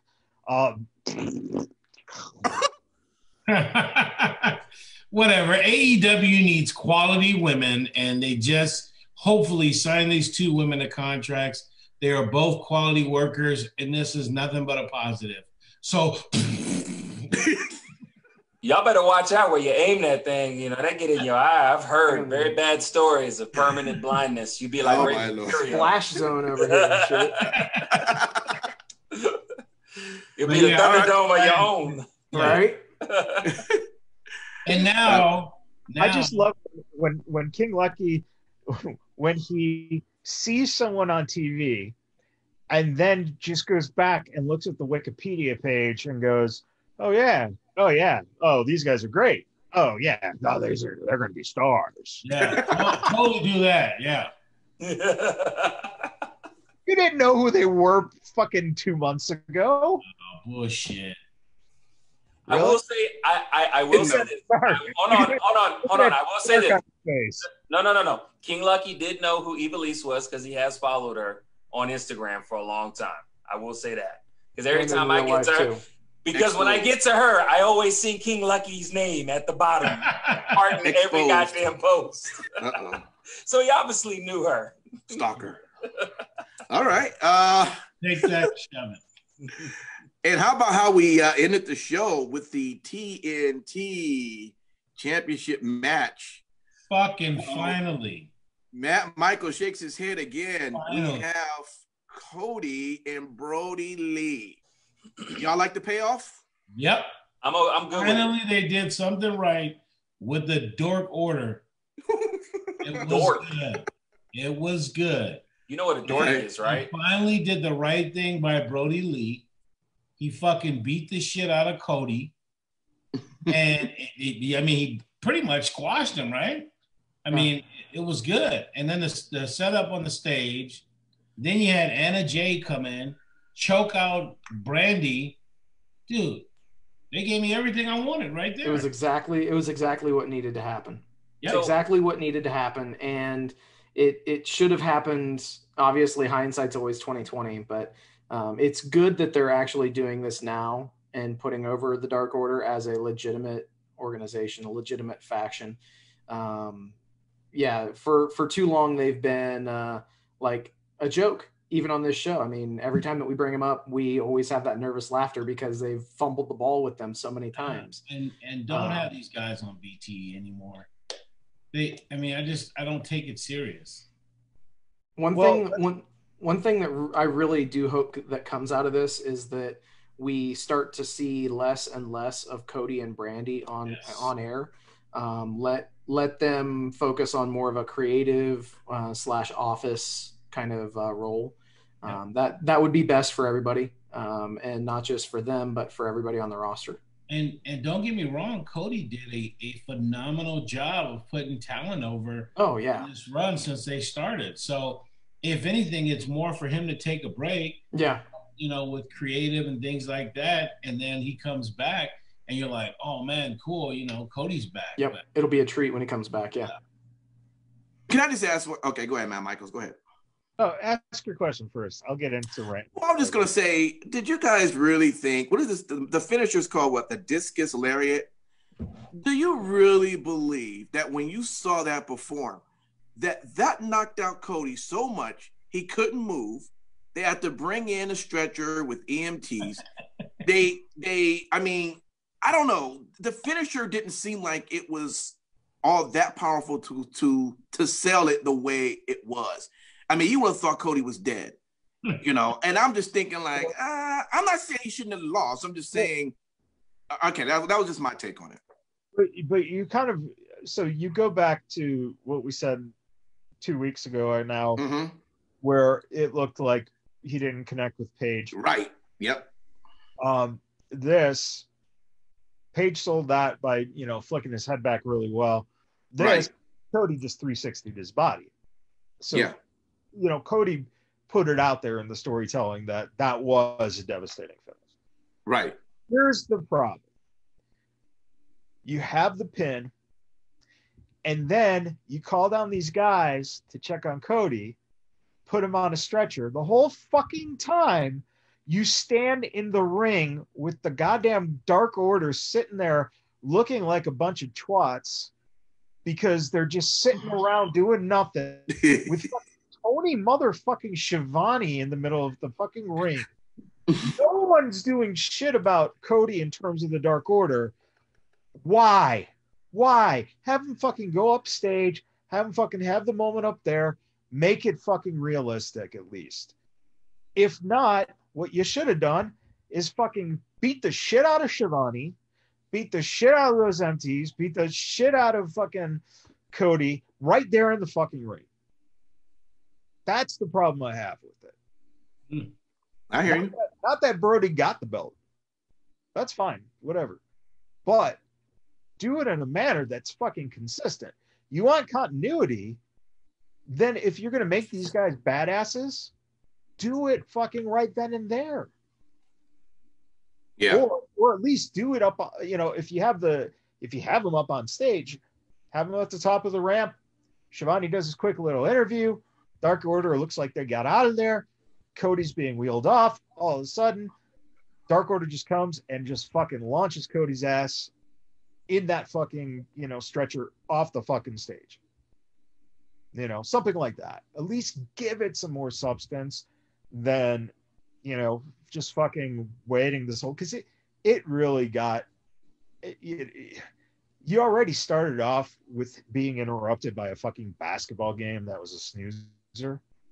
So, and with a real fucking dude, listen, and don't have JR sell it, because God knows when JR sells shit now, it's like, it's not 25 years ago, JR. It's you're fucking not adding to it. But it would have been great if it went off the air with Cody just flying the fuck across the arena, and that's it. Taking out a camera, an actual fucking steady cam, on a fucking mount. Great. Just go that extra fucking step for these guys if you're going to make them this kind of Dark Order. My question, Steve, was Colt Cabana up there at the end? He was not. That's another thing I found. That was that. Yeah, he was. It was definitely conspicuous by his absence. I mean, it was. I didn't know like what the deal was with that. If he just didn't make the trip or what the situation is. Because that's a great way. You know what? Prove your loyalty. You know, just fucking have him fucking take a box cutter to fucking Cody's forehead. Yeah.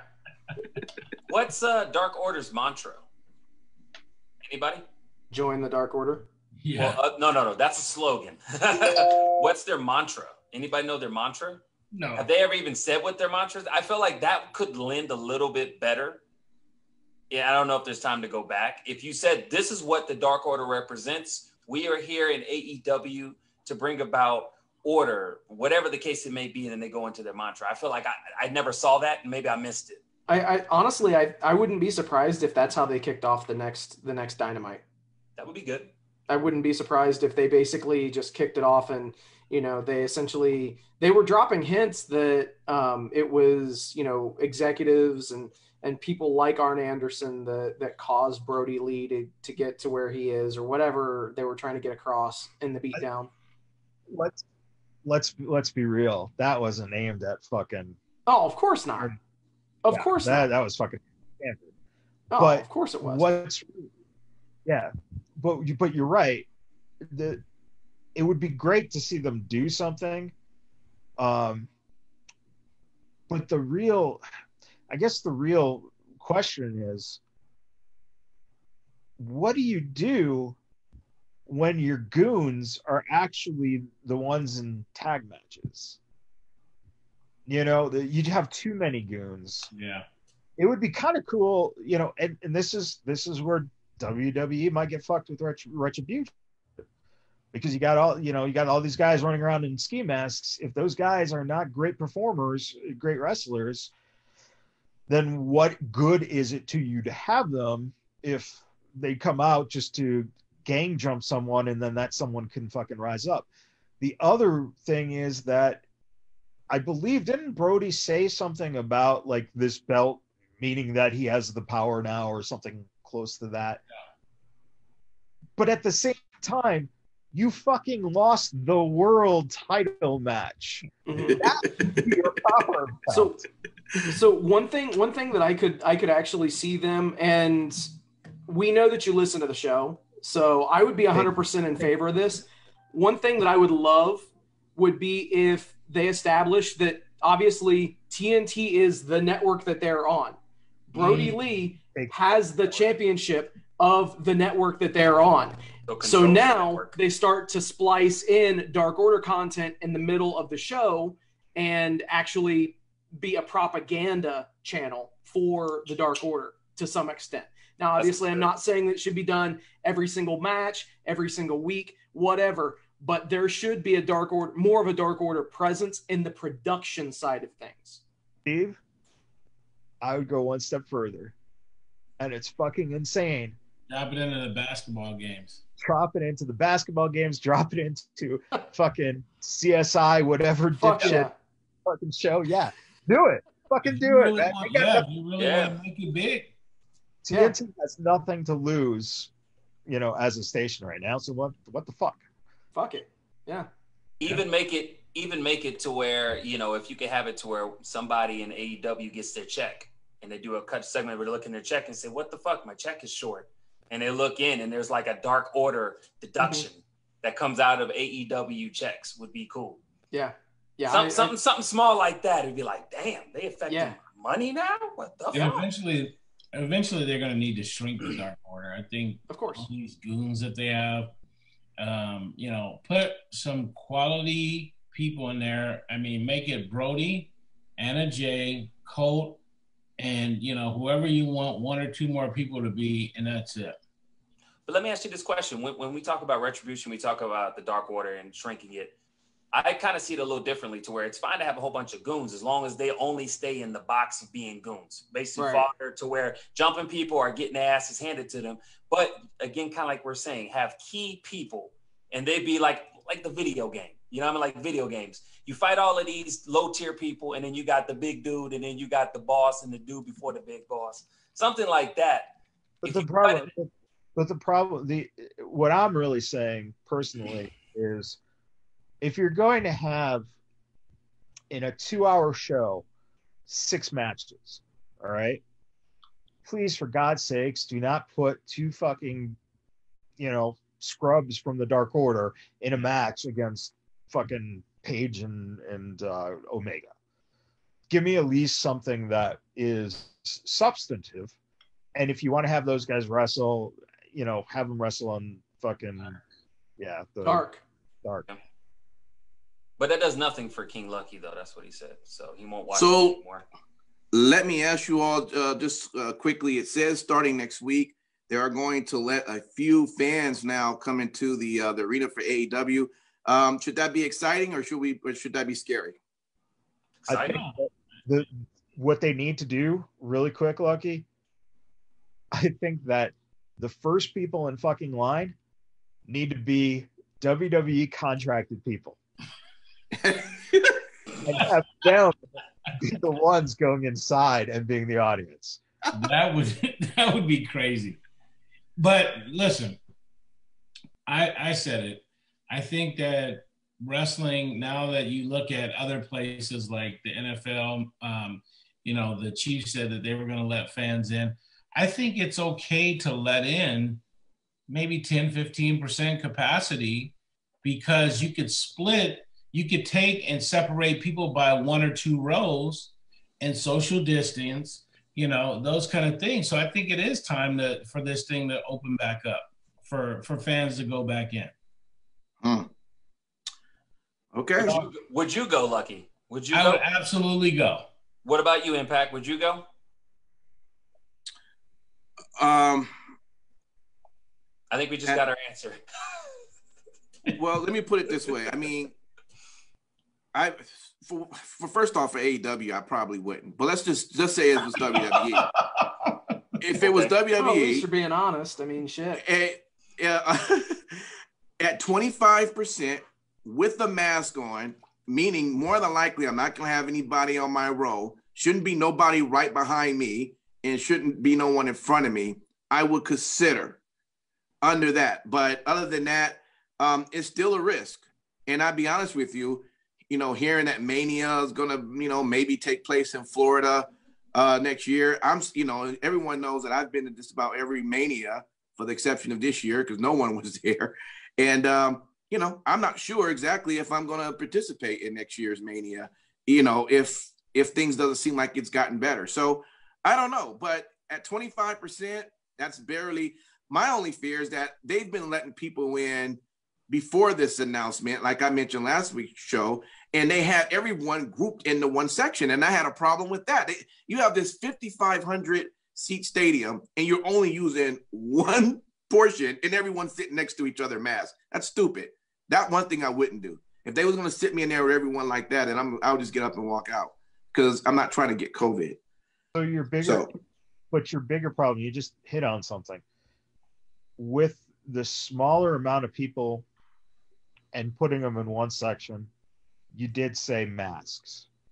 Mm-hmm. I got a feeling this is Florida, that once they're inside and once they feel like they're spaced out enough, the masks are coming off, especially if you're shouting and stuff. Now you're talking about, again, it's Florida. There's been high numbers there. Yep. You're talking about spit going, and how long does spit stay in the air? So you don't know any of this shit. Does it really need fans? What about you, Michaels? Would you go? Oh, no. And I'll be honest, I have fucking diabetes and I have high blood pressure. So why the fuck am I going to take that kind of risk? Yeah. If I need to work, I'm already taking that risk. If I need to go to physical therapy, I'm already taking that risk. Exactly. The last thing I need to do is just get around a fucking bunch of people. Listen, I fucking hate sitting amongst people anyway, in general. So, all right. Well, look, check this out. We didn't ask about Sin City Steve. Okay. Sin City, go ahead. Hell yeah. Yeah. I'll be there. All right. Wait. But WrestleMania, you'll be there. WrestleMania, I'd be there. All right. There it is. WrestleMania, I'd be there. I trust my immune system. Boom. All right. Another show took place, Emergence, Chapter 1. That would be our Impact Wrestling. And did you guys get a chance to check that at all? Anybody? I did not. I'll run down just a few things on it. I know we're getting later in the show. There was a 3-way match for the X Division Championship title with TJP, Rohit Raju, and Chris Bay. Now, remember, Rohit talked Chris Bay into getting into that match to watch over Chris because TJP had Fallah, right?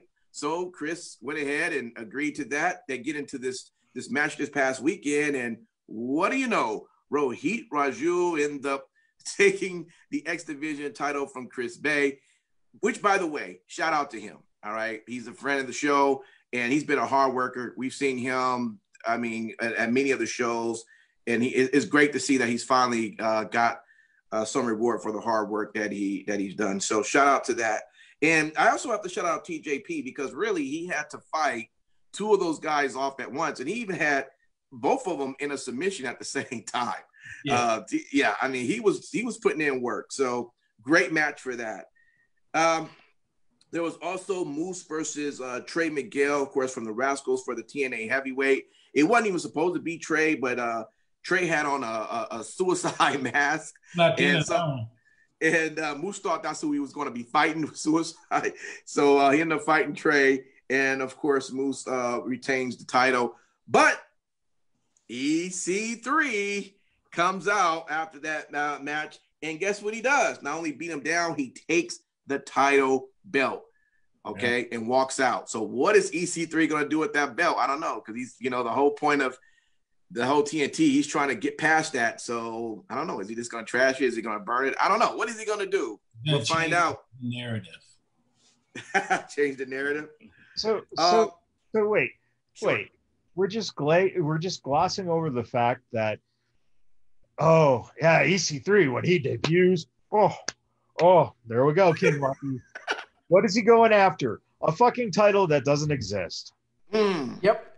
They're doing great with them. But you know what? I like where it's headed, baby. I said a few with him and Moose would be good. So give me that. Fighting over something that's not real, man. Gotta love it, America. Hey, but you know what? Moose has done an exceptional job in that spot with a prop, if you will, something that's fake. So that's you know true. what? Two good workers doing that. I'm on. No. I agree with you, King Lucky. There are many fantastical people who claim to have knowledge that is fake, but will renown us saying that they are established. I don't know of any people like that, but you're exactly right. Yeah. I have no idea who you'd be speaking of. Me neither. I have none. No, it completely escapes me. Well, title belts or props. Fucking deal with it. Do anybody know again who Brian Myers is? I'm gonna give you that test again. Who was he under? Hawkins. That's right. Well, I think he plays with action figures. Yeah. He did say this, and I quote, "It disgustes me that the major decisions in this business made by out-of-touch 70-year-old men who 70-year-old men in some goofy production meeting." Who would he be talking about when he's very disgusted at this interview he had? Better hope he never needs a job up north again. Was he talking about our politics or was he talking about the show? Talking about Vince. It's almost one and the same. No shit, fucking Sherlock. Right. But you know what? Here's you know what? This is the funniest thing about all these jabs towards McMahon, and that is one simple thing. Without Vince McMahon, these assholes would have never had fucking jobs. Right. Without Vince McMahon, we wouldn't be doing this shit right now. Right. Yeah. Let's be real. So there you have it. So yeah, he did that interview, and he got into a little bit of a scuffle with Willie Mack because he actually interrupted Willie Mack while he was getting his interview just to say those words to who was interviewing him. We had the Good Brothers, all right, versus Ace Austin and Mad Fulton, and the Good Brothers won that, of course. Good Brothers are doing what they do. There was a Wrestle House match, okay, that was with Kylie Ray versus Taya Valkyrie. Yeah. And that was actually pretty good. Yeah, the winner was Kylie Ray. Wait, King Lucky, weren't you the one who just said the last 2 weeks? That's fucking stupid. I don't like Wrestle House, but I like the match. No, last week you said you like Taya Valkyrie. And I do like Taya. I'm a Taya fan. I hope she ends up in WWE. Thank you. Yeah, and they did do a few skits at the at Wrestle House, but there wasn't any other matches that took place outside of that one because, of course, Emergence was the main focus of the show. The main title big match was the Impact World Tag Team title. That was with the North versus the Motor City Machine Guns, and of course, Motor City Machine Guns retains that title. So overall, I thought it was a good show. King Lucky was like, it was whatever. But overall, I thought it was entertaining, and we will see part 2 or chapter 2 of that this week. Yeah. So we have that to look forward to.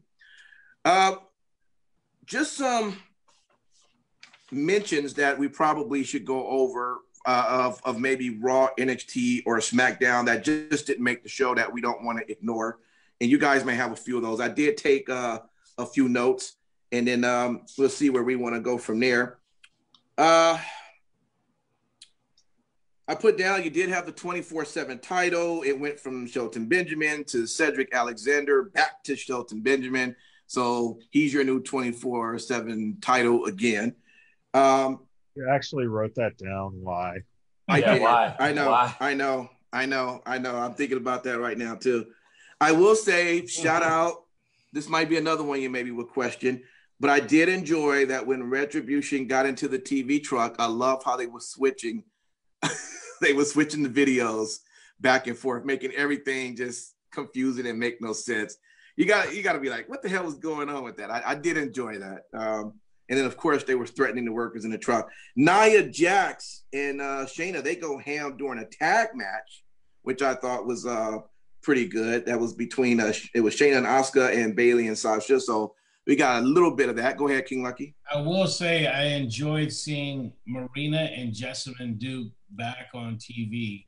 And they were, in that shot with Shayna, and Marina threw down too. So I'm good with that. I like where it went. And I also would mention in the part of Raw Underground, the Dolph and Eric, of course, Eric from Viking Raiders, that was really good. Eric is definitely showing his skills. More than I guess you could say gimmick wrestler. He's showing his skills in that capacity. So shout out to that. I also like the match they had sort of with Riddick Moss and Arturo Ruiz. That was actually a pretty good one as well. And of course, who King Lucky mentioned as well, Marina, who had a fight as well. So Raw Underground was pretty entertaining there, and that was Raw for that night. If anybody want to mention anything in that. Oh, that was it. That's okay. Good. Just to jump over into NXT, I put down, wow, Ridge Holland drops Johnny on his head. Yeah, did y'all see that? That looked pretty bad. That was a scary spot. Yeah, looked pretty bad. So I'm glad to see he showed up at the very creative editing by WWE. Very creative editing in that obviously after the spot happened, they did stop the match for a few minutes. Made sure that Johnny Gargano was okay. Yeah. But I do have to give props to the way that they edited everything together. It appeared to be very seamless as just judging by the reaction from you guys. Yeah, because I didn't know it stopped. Okay. Yeah. So really, really good job with the editing there by the WWE production crew. yeah, they made sure that he was okay before they just picked it right back up. But yeah, definitely a scary situation. It looks scary. I was like, ooh. Yeah. Especially because if you think about it, that was the exact same type of a setup that injured Kenta for the better part of a year. And yeah, as soon as that started to unfold, that's exactly what I thought of. Well, it's interesting that they continue to replay that, knowing that there was such a possible injury that could have happened, why they kept replaying it. Well, keep in mind it was a taped show, so they were able to go through, make sure that everything was fine with Gargano first. Sure, gotcha. And then they edited in those those replays, which it just got across how hard hitting the match actually was. Yeah. So it was fine only because Gargano was okay. If he would have been actually legit injured, then of course they wouldn't have done that, and they probably would have done something with the match completely. So got you. Also, this was a new face for me. There was a women's match against Dakota Kai. Was Jessie Kamea. Pretty. I mean, she seemed like she was she's worked pretty good. The loops before and stuff like that. She's been around. They just haven't found anything to really stick yet. Well, you'll see her more often as she's rumored to be, well, not rumored, but if you look at some of the photos of the people under the masks for Retribution, she was at least a part of that group for one night while they were doing the recording stuff. But that's the one with the hair. Yeah. Yeah, because I remember they were talking about that. Yeah, you're right. Yeah, so whether or not she's actually going to be in the full finalized group of Retribution remains to be seen. I did not like this match only because I felt that they gave Jessie Kamea way too much offense against somebody who is challenging for your Women's World Championship in less than a week. Okay. And they really made Dakota Kai look like a bit of a geek. So I wasn't a fan. Okay. Got you. Well, cool. That's all I had down for NXT. Unless you guys want to add on there, I'll jump over into SmackDown. And I'm going to save our thoughts, the very last part of the show, our thoughts on the Thunderdome itself. But two things I wanted to kind of mention on SmackDown. I put down Lucha House Party entertaining a breaking up after losing the SmackDown tag team titles to Shinsuke and Cesaro. Does it kind of look like that's what's happening with the Lucha House Party? They kind of... Lucky, how do you feel about Lucha House Party possibly breaking up? Next subject. Oh. Well, let me rephrase that. Can you name the members of Lucha House Party? Yeah, that part. Yeah, Rey Mysterio. Let's give him one. Proud of. Isn't one of them Sin Cara? Or no? Kalisto? It's Kalisto. It's Uno and Dos. Oh my gosh. Hey, but in all seriousness, when I did kind of see what they were teasing on SmackDown, I looked at it more as I'm gonna say what Lucky said, Sin Cara. Well, it's not Sin Cara, but it's I think it's time to break them up. I think it's time. We were entertained for a while, and I think we kind of know who's probably going to still. We weren't even entertained for a while, man. I was entertained. Hey, if you have young kids, you learn to kind of like what they like. And my son would go lucha, and you do it with them because it's cute.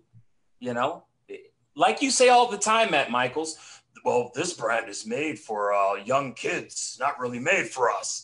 They were one of the ones that was made for fucking kids. I'm surprised they didn't have a cartoon or a piñata, official piñata for kids to buy.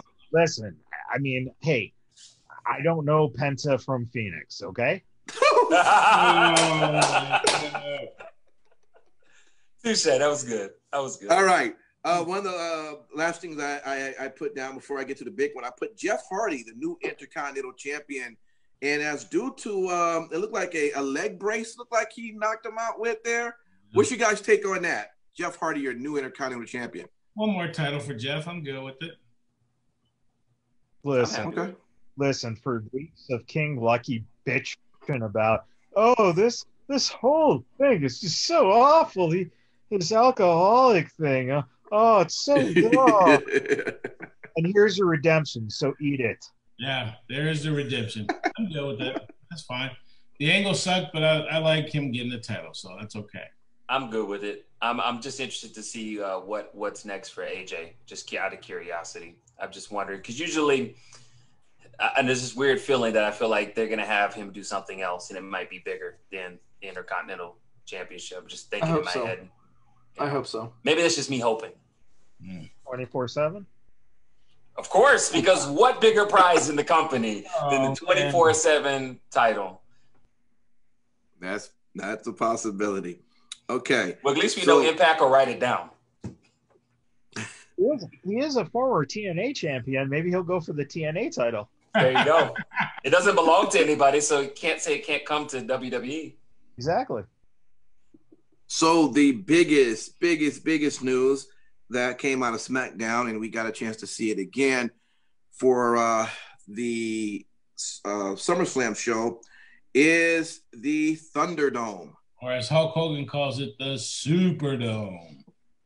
And so, guys, let's go ahead and hear it. What is your take? A bigger arena, more lighting, fans now on the screen, more pyro. King Lucky lost his load several times when the pyro was going off everywhere.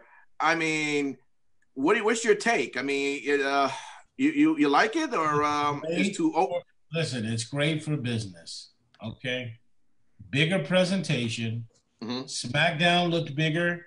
The fan, and you got fans out there. Can I say something right quick though? I will say, and I know no one remembers, okay, and that's fine because this was all the way back in April when I was complaining about the fact that they were considering putting on a show for Mania. But I said, look, and I still believe this, that they just should have either not did Mania at all and just skipped over to the next year, or I was saying, hell, it still should have been in the football stadium. Now, of course, at that time, they didn't realize, they didn't come up with the theme of LEDs and whatever. But you see I would just say when you have a big arena like that, and you have the pyro going off everywhere, you still could have made Mania look like it was the biggest show, despite still not having the fans there. And that was my whole point. Matt Michaels, you can shake your head all you want. I still agree with that. It's a rare DJ Impact mute. He's got everybody. Boy. Not everybody, because he's never to Sin City. I feel happy about that. I made the club, but no, I really do think that they should have. And this actually shows just how it would have made Mania look compared to that performance. But besides that, King Lucky, I'm sorry for stopping you. This overall, you love the presentation as far as everything, right? Absolutely. I do not have any complaints with it. Well, apparently you blew your load twice for the pyro and the presentation. So. Hey. I liked it as well. Sorry. Mm-hmm. I liked it as well. Now I did notice a difference between SummerSlam and SmackDown because I was really looking and queuing in on the screens, and it started off fine. Obviously, as they presented it, but I noticed people were paused. They almost looked like Matt Michaels when he glitches out. Just like this. And I was like, is it live? No, but that small thing, I thought I was alone in that. And I was kind of looking through just people's reactions on the internet, and they noticed the same thing on SmackDown. So it's suffice to say, as we looked at SummerSlam, it looked like they had fixed that problem, or at least we didn't notice any stop losses with that. But I like the whole thing. I'm not a huge fan of pyro, but I like how they did the pyro. I like how we get the lights that we normally couldn't do in the stands because people are in them.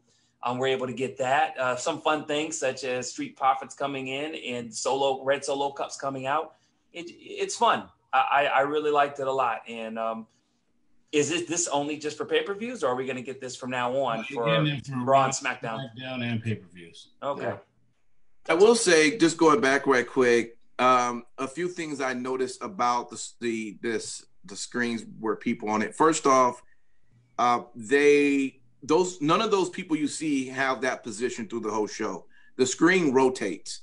So it rotates. Yeah, it rotates throughout the show. You may see someone in the front and then they get pushed all the way to the top later. B, you always have to remember that, and I just noticed as a technical person, there's got to be a delay. So sometimes you will see where something's happening and they're not cheering or clapping right away because you have to wait another, at least the minimum 7 seconds, but it could be more than that before they actually see what's happening. So I thought it was taped. Was it taped? That's what I thought it was.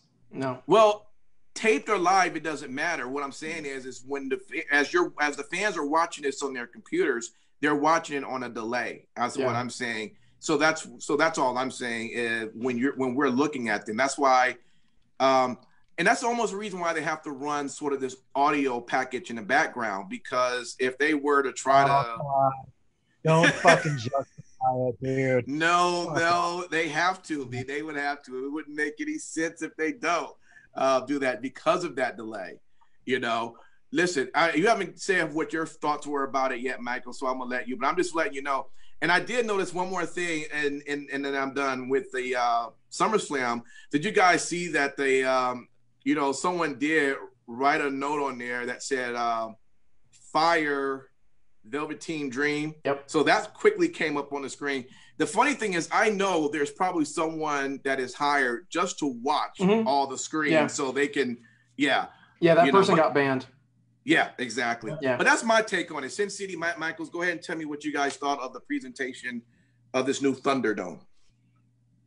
Michaels? Go ahead, Steve. Okay, cool. So I thought,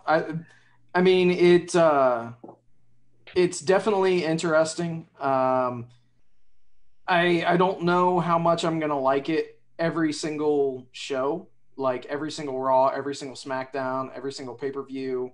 And especially given the fact that we've got another pay-per-view next fucking Sunday. Right.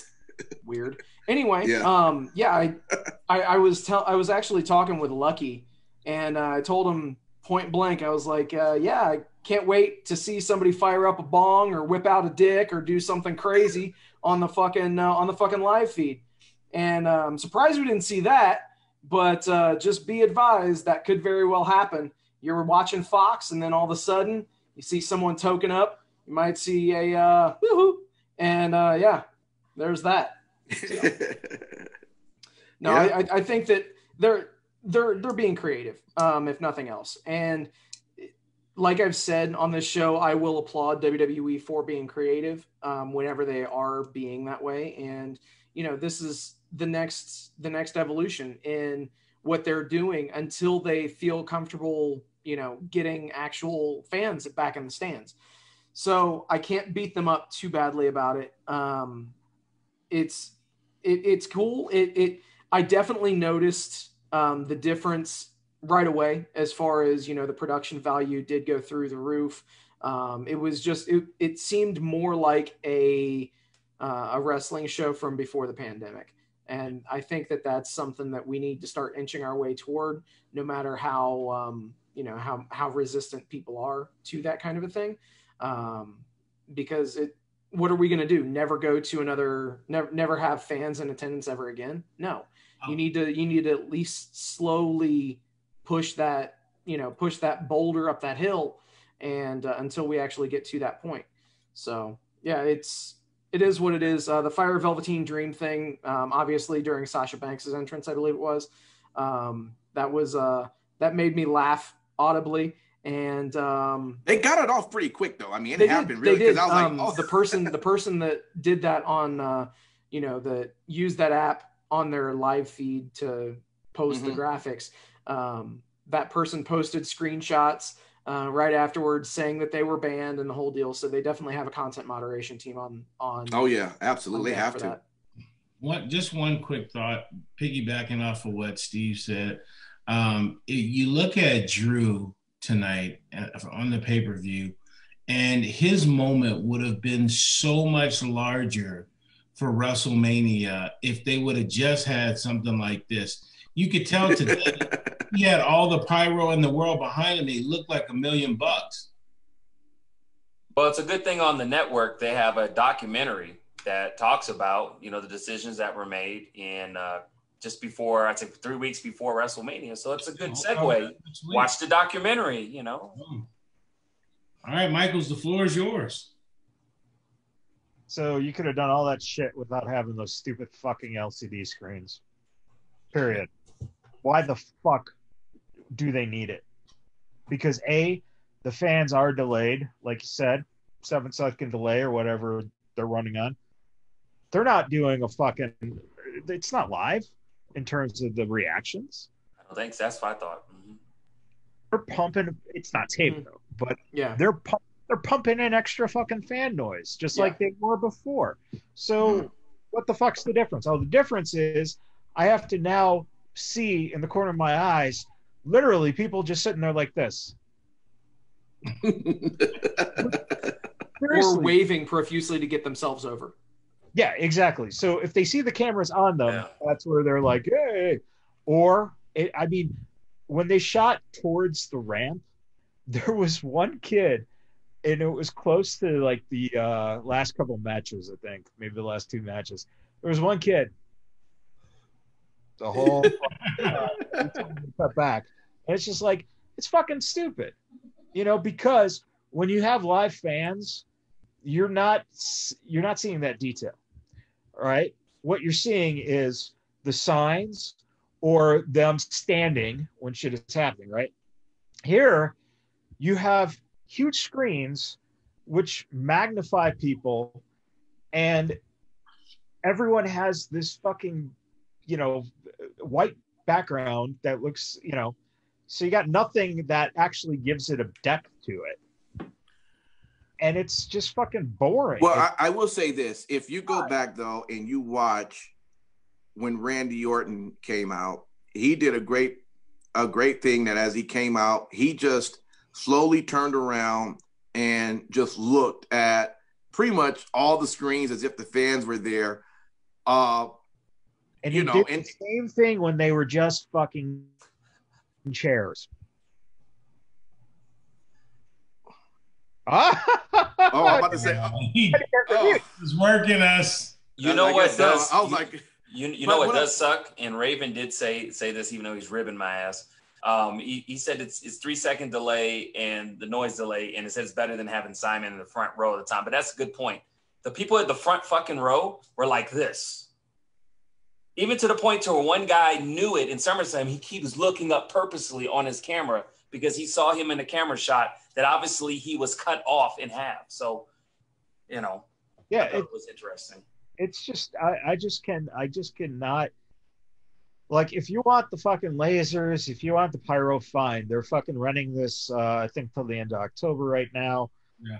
So they're going to, but at the same time, as they're playing the commercials for the hockey game, they're showing Raw commercials where they're saying, see Raw in a totally different thing. And it's like, how can you even start promoting this as a totally different thing when SmackDown and the pay-per-view has already had it?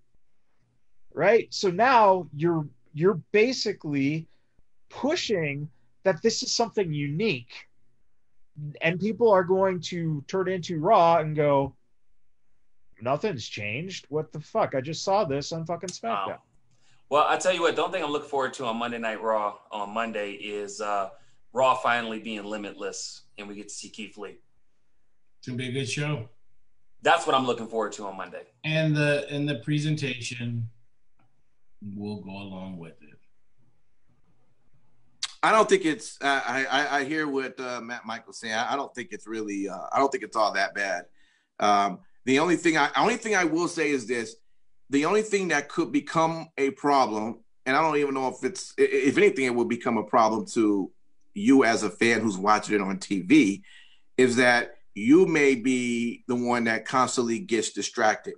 Because, of course, anytime, well, you shake your head, King Lucky, but I'm just telling you, many times while the match is going on, I've even found myself just looking to see what they're doing on the screen, who's doing what, why they looking like that, why their light not on, why that person dark, why do I see two of the same figures, why that person now put an image of words on the screen. All this is what I'm looking at, while at the same time there is a match going on in the ring. Now, will I eventually get over that? Probably. But as of right now, I'm just saying it can be very distracting depending on who's. I agree. I agree with that actually. Thank you. But you do the same thing essentially with live crowds. Yeah, I don't think so. Yeah. I don't. Well, you do, but you don't. I survey the the situation. I have people watch like a motherfucker. Yeah, it's always known. So hold on. In fact, out of all the people, you should realize how distracting it is to see someone in the fucking front row holding up a sign during a SmackDown that advertises a certain thing.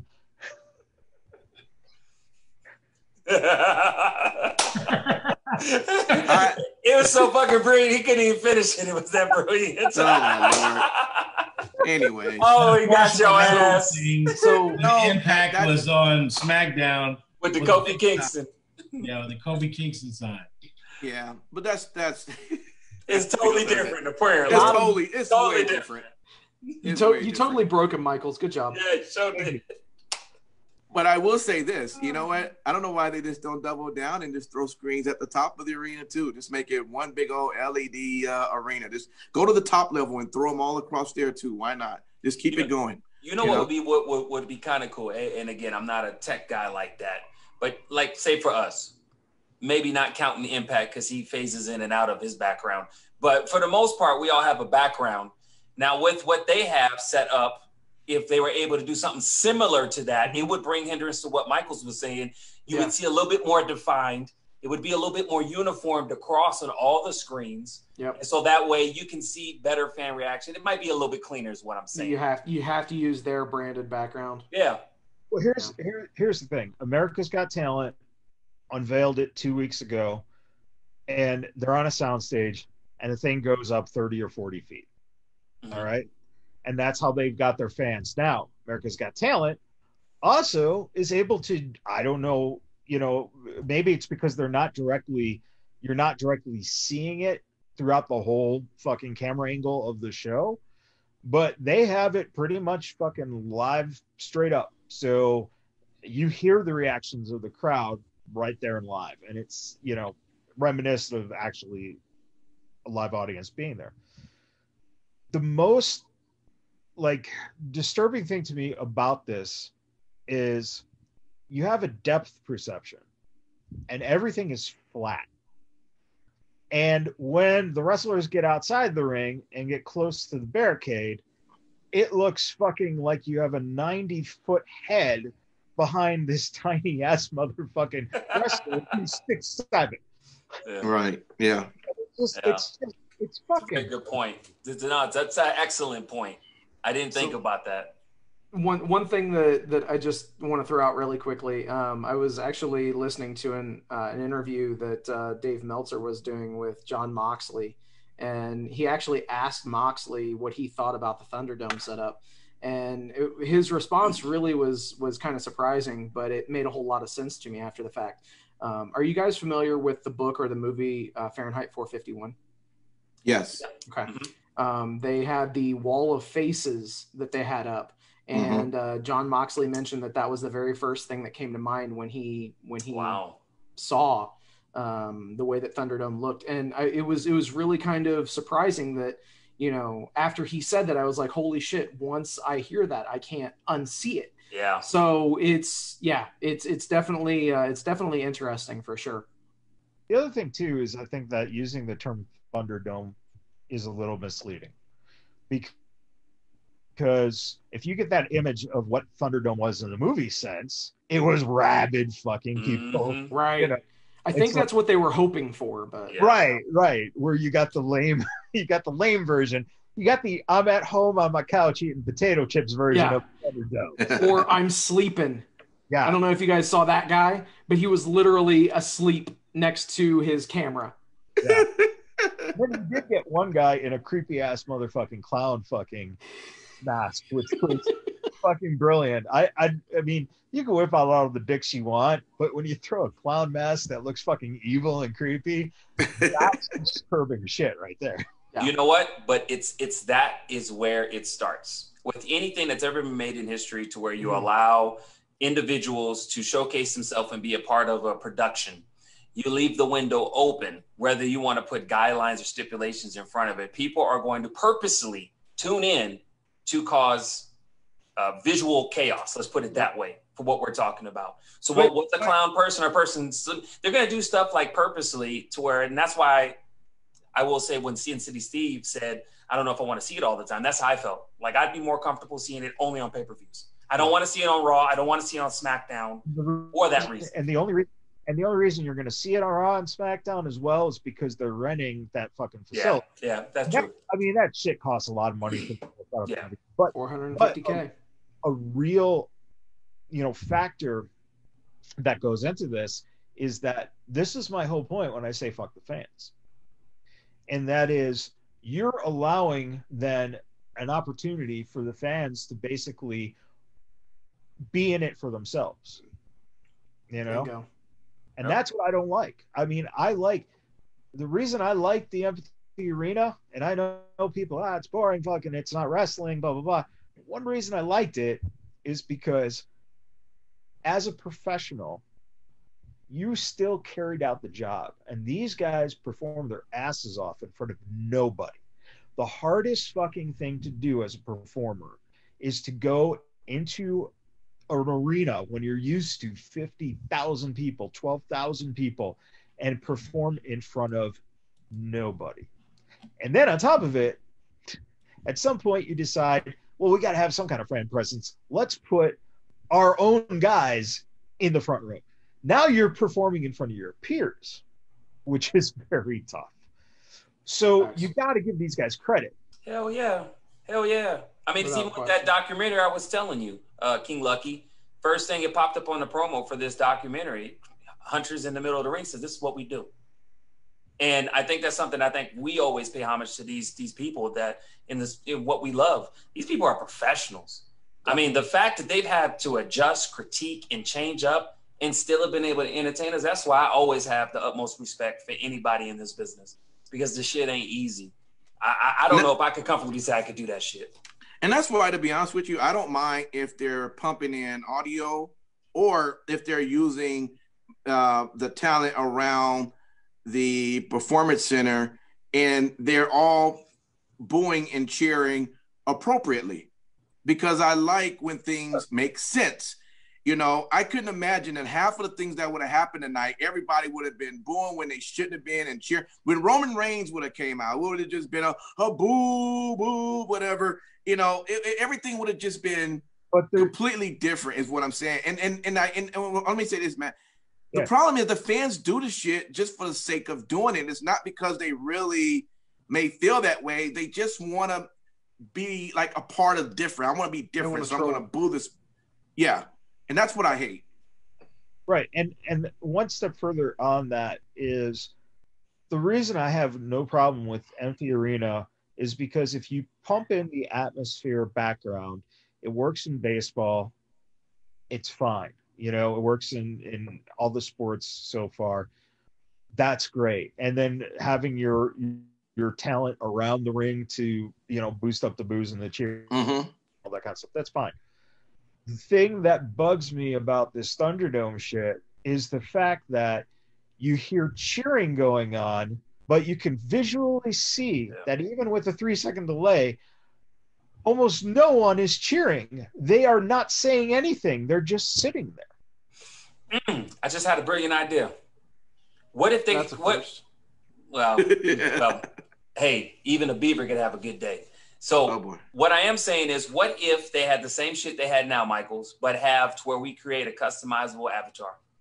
And that avatar, much how we do with chat messages, like emojis, we express how we want. What if they did something like that, but it's like your avatar? So if you like something or you boo something, the avatar does an animation. I know I'm thinking a little bit outside the box, but I'm saying, because I see where you're going with this. It's going to suck down the road. You've just made it even more fucking creepy than the guy in the clown. I'm just saying. I mean, it has to be something, because I think it is a good idea, but. And then you're going to see 12, well, not 12,000, but you're going to see 50 screens of poop emoji. Yeah. Yeah. Yeah. Or even worse, an eggplant. And just remember, this issue you only mainly have when it comes to wrestling fans, right? Because when you look at the NBA, do you see them acting like this? Do you see them acting stupid as they go around? They're enjoying the game. Well, they don't need the damn crowd. They don't give two shits about it. They only. But I'm just saying, it's a sporting shit. They got their jersey on, and they're really legitly trying to watch and enjoy a game. When you watch, I haven't watched the entire game, but as I watch, the fans of some of these games, I'm going, wow, they're really into it, and they're really enjoying it, acting appropriately. The fans, wrestling fans, totally different. It's like they get to say, oh my God, I get to act. Say what? Heathens. Yeah, but you see what I'm saying? It's just different between, the wrestling and then like you have an NBA. It's just, I don't know. I guess you can expect that. We're more outspoken. That's the problem. Oh, is that the case? Yeah, no, we're too outspoken, and I think for years they've allowed us to be this way, and not even just like the WWE. I think outside of that, with having Bleacher Reports and dirt sheets and shit like that. Bunch of entitled pricks. Yeah, and they have a king. They have a king, so we should send a letter to the king. Maybe they straighten some shit up. Well, guys, we've for the first time in a long time, I think it says here 2 hours and 40 minutes of wrestling talk. Exciting times. And we're going to go ahead and start wrapping up. We're not going to do a 3 count, but we're going to have a special audio podcast for you on Tuesday. So stand by to find out who that is. And remember, you can always please download the app, because with that, you will be notified, if your notifications, of course, are on, who that guest will be. And they'll send you the link right to the podcast. So you get a chance to enjoy all of the audio presentations that we're doing. So with that, we're going to give our final thoughts. We thank all of you for hanging in with us this entire night. And we appreciate it. Let's start with you, King Lucky. What's your final thoughts for tonight? All right. We got 3 fans of ours, 3 listeners that are, they've had birthdays. One had a birthday this week, Lori and Brandy. Mm-hmm. Her birthday is today. And the Storm and Mormon baby tomorrow. So on the count of 3, we just want to wish you guys all 1, 2, 3. Happy birthday. Happy name day. All right. That's all you got? That's it, man. Thank you for listening to the show, guys. Appreciate it. Simon Street. Happy birthday. He was delayed. Possibly 3 seconds. 3 second delay. I think it was 7 second delay. No, Raven said it's 3 second delay. Yeah. All right, go ahead. You know what? I'm actually going to say something. I got an opportunity to watch a great documentary on Netflix for anybody who's a gamer. It's called High Score. Awesome documentary that talks about the history of gaming going way back to even, Commodore 64s and Ataris and ColecoVision. So awesome. If you like gaming, just street suggestion for that one. Okay. Sin City Steve. Thank you guys for listening to the show. Shout outs to the people in the Facebook chat, especially to Shant, Raven, Tristan, and everybody else who was hanging out in there with us that didn't choose to comment. We appreciate you guys. Also, do not forget repsports.com just repsports.com, excuse me. Go there, check out everything they have available, pre-workout, weight loss, energy. It's all there. Place your order and use promo code Vegas at checkout. Save yourself 15%. Again, that's repsports, reppsports.com, and coupon code or promo code Vegas at checkout. Wow. Awesome. And Matt Michaels. Well, I think that, it just kind of sums up the mood of this week with thinking about, Is that the Retribution? Oh, shit. Retribution's here, guys. Retribution's here.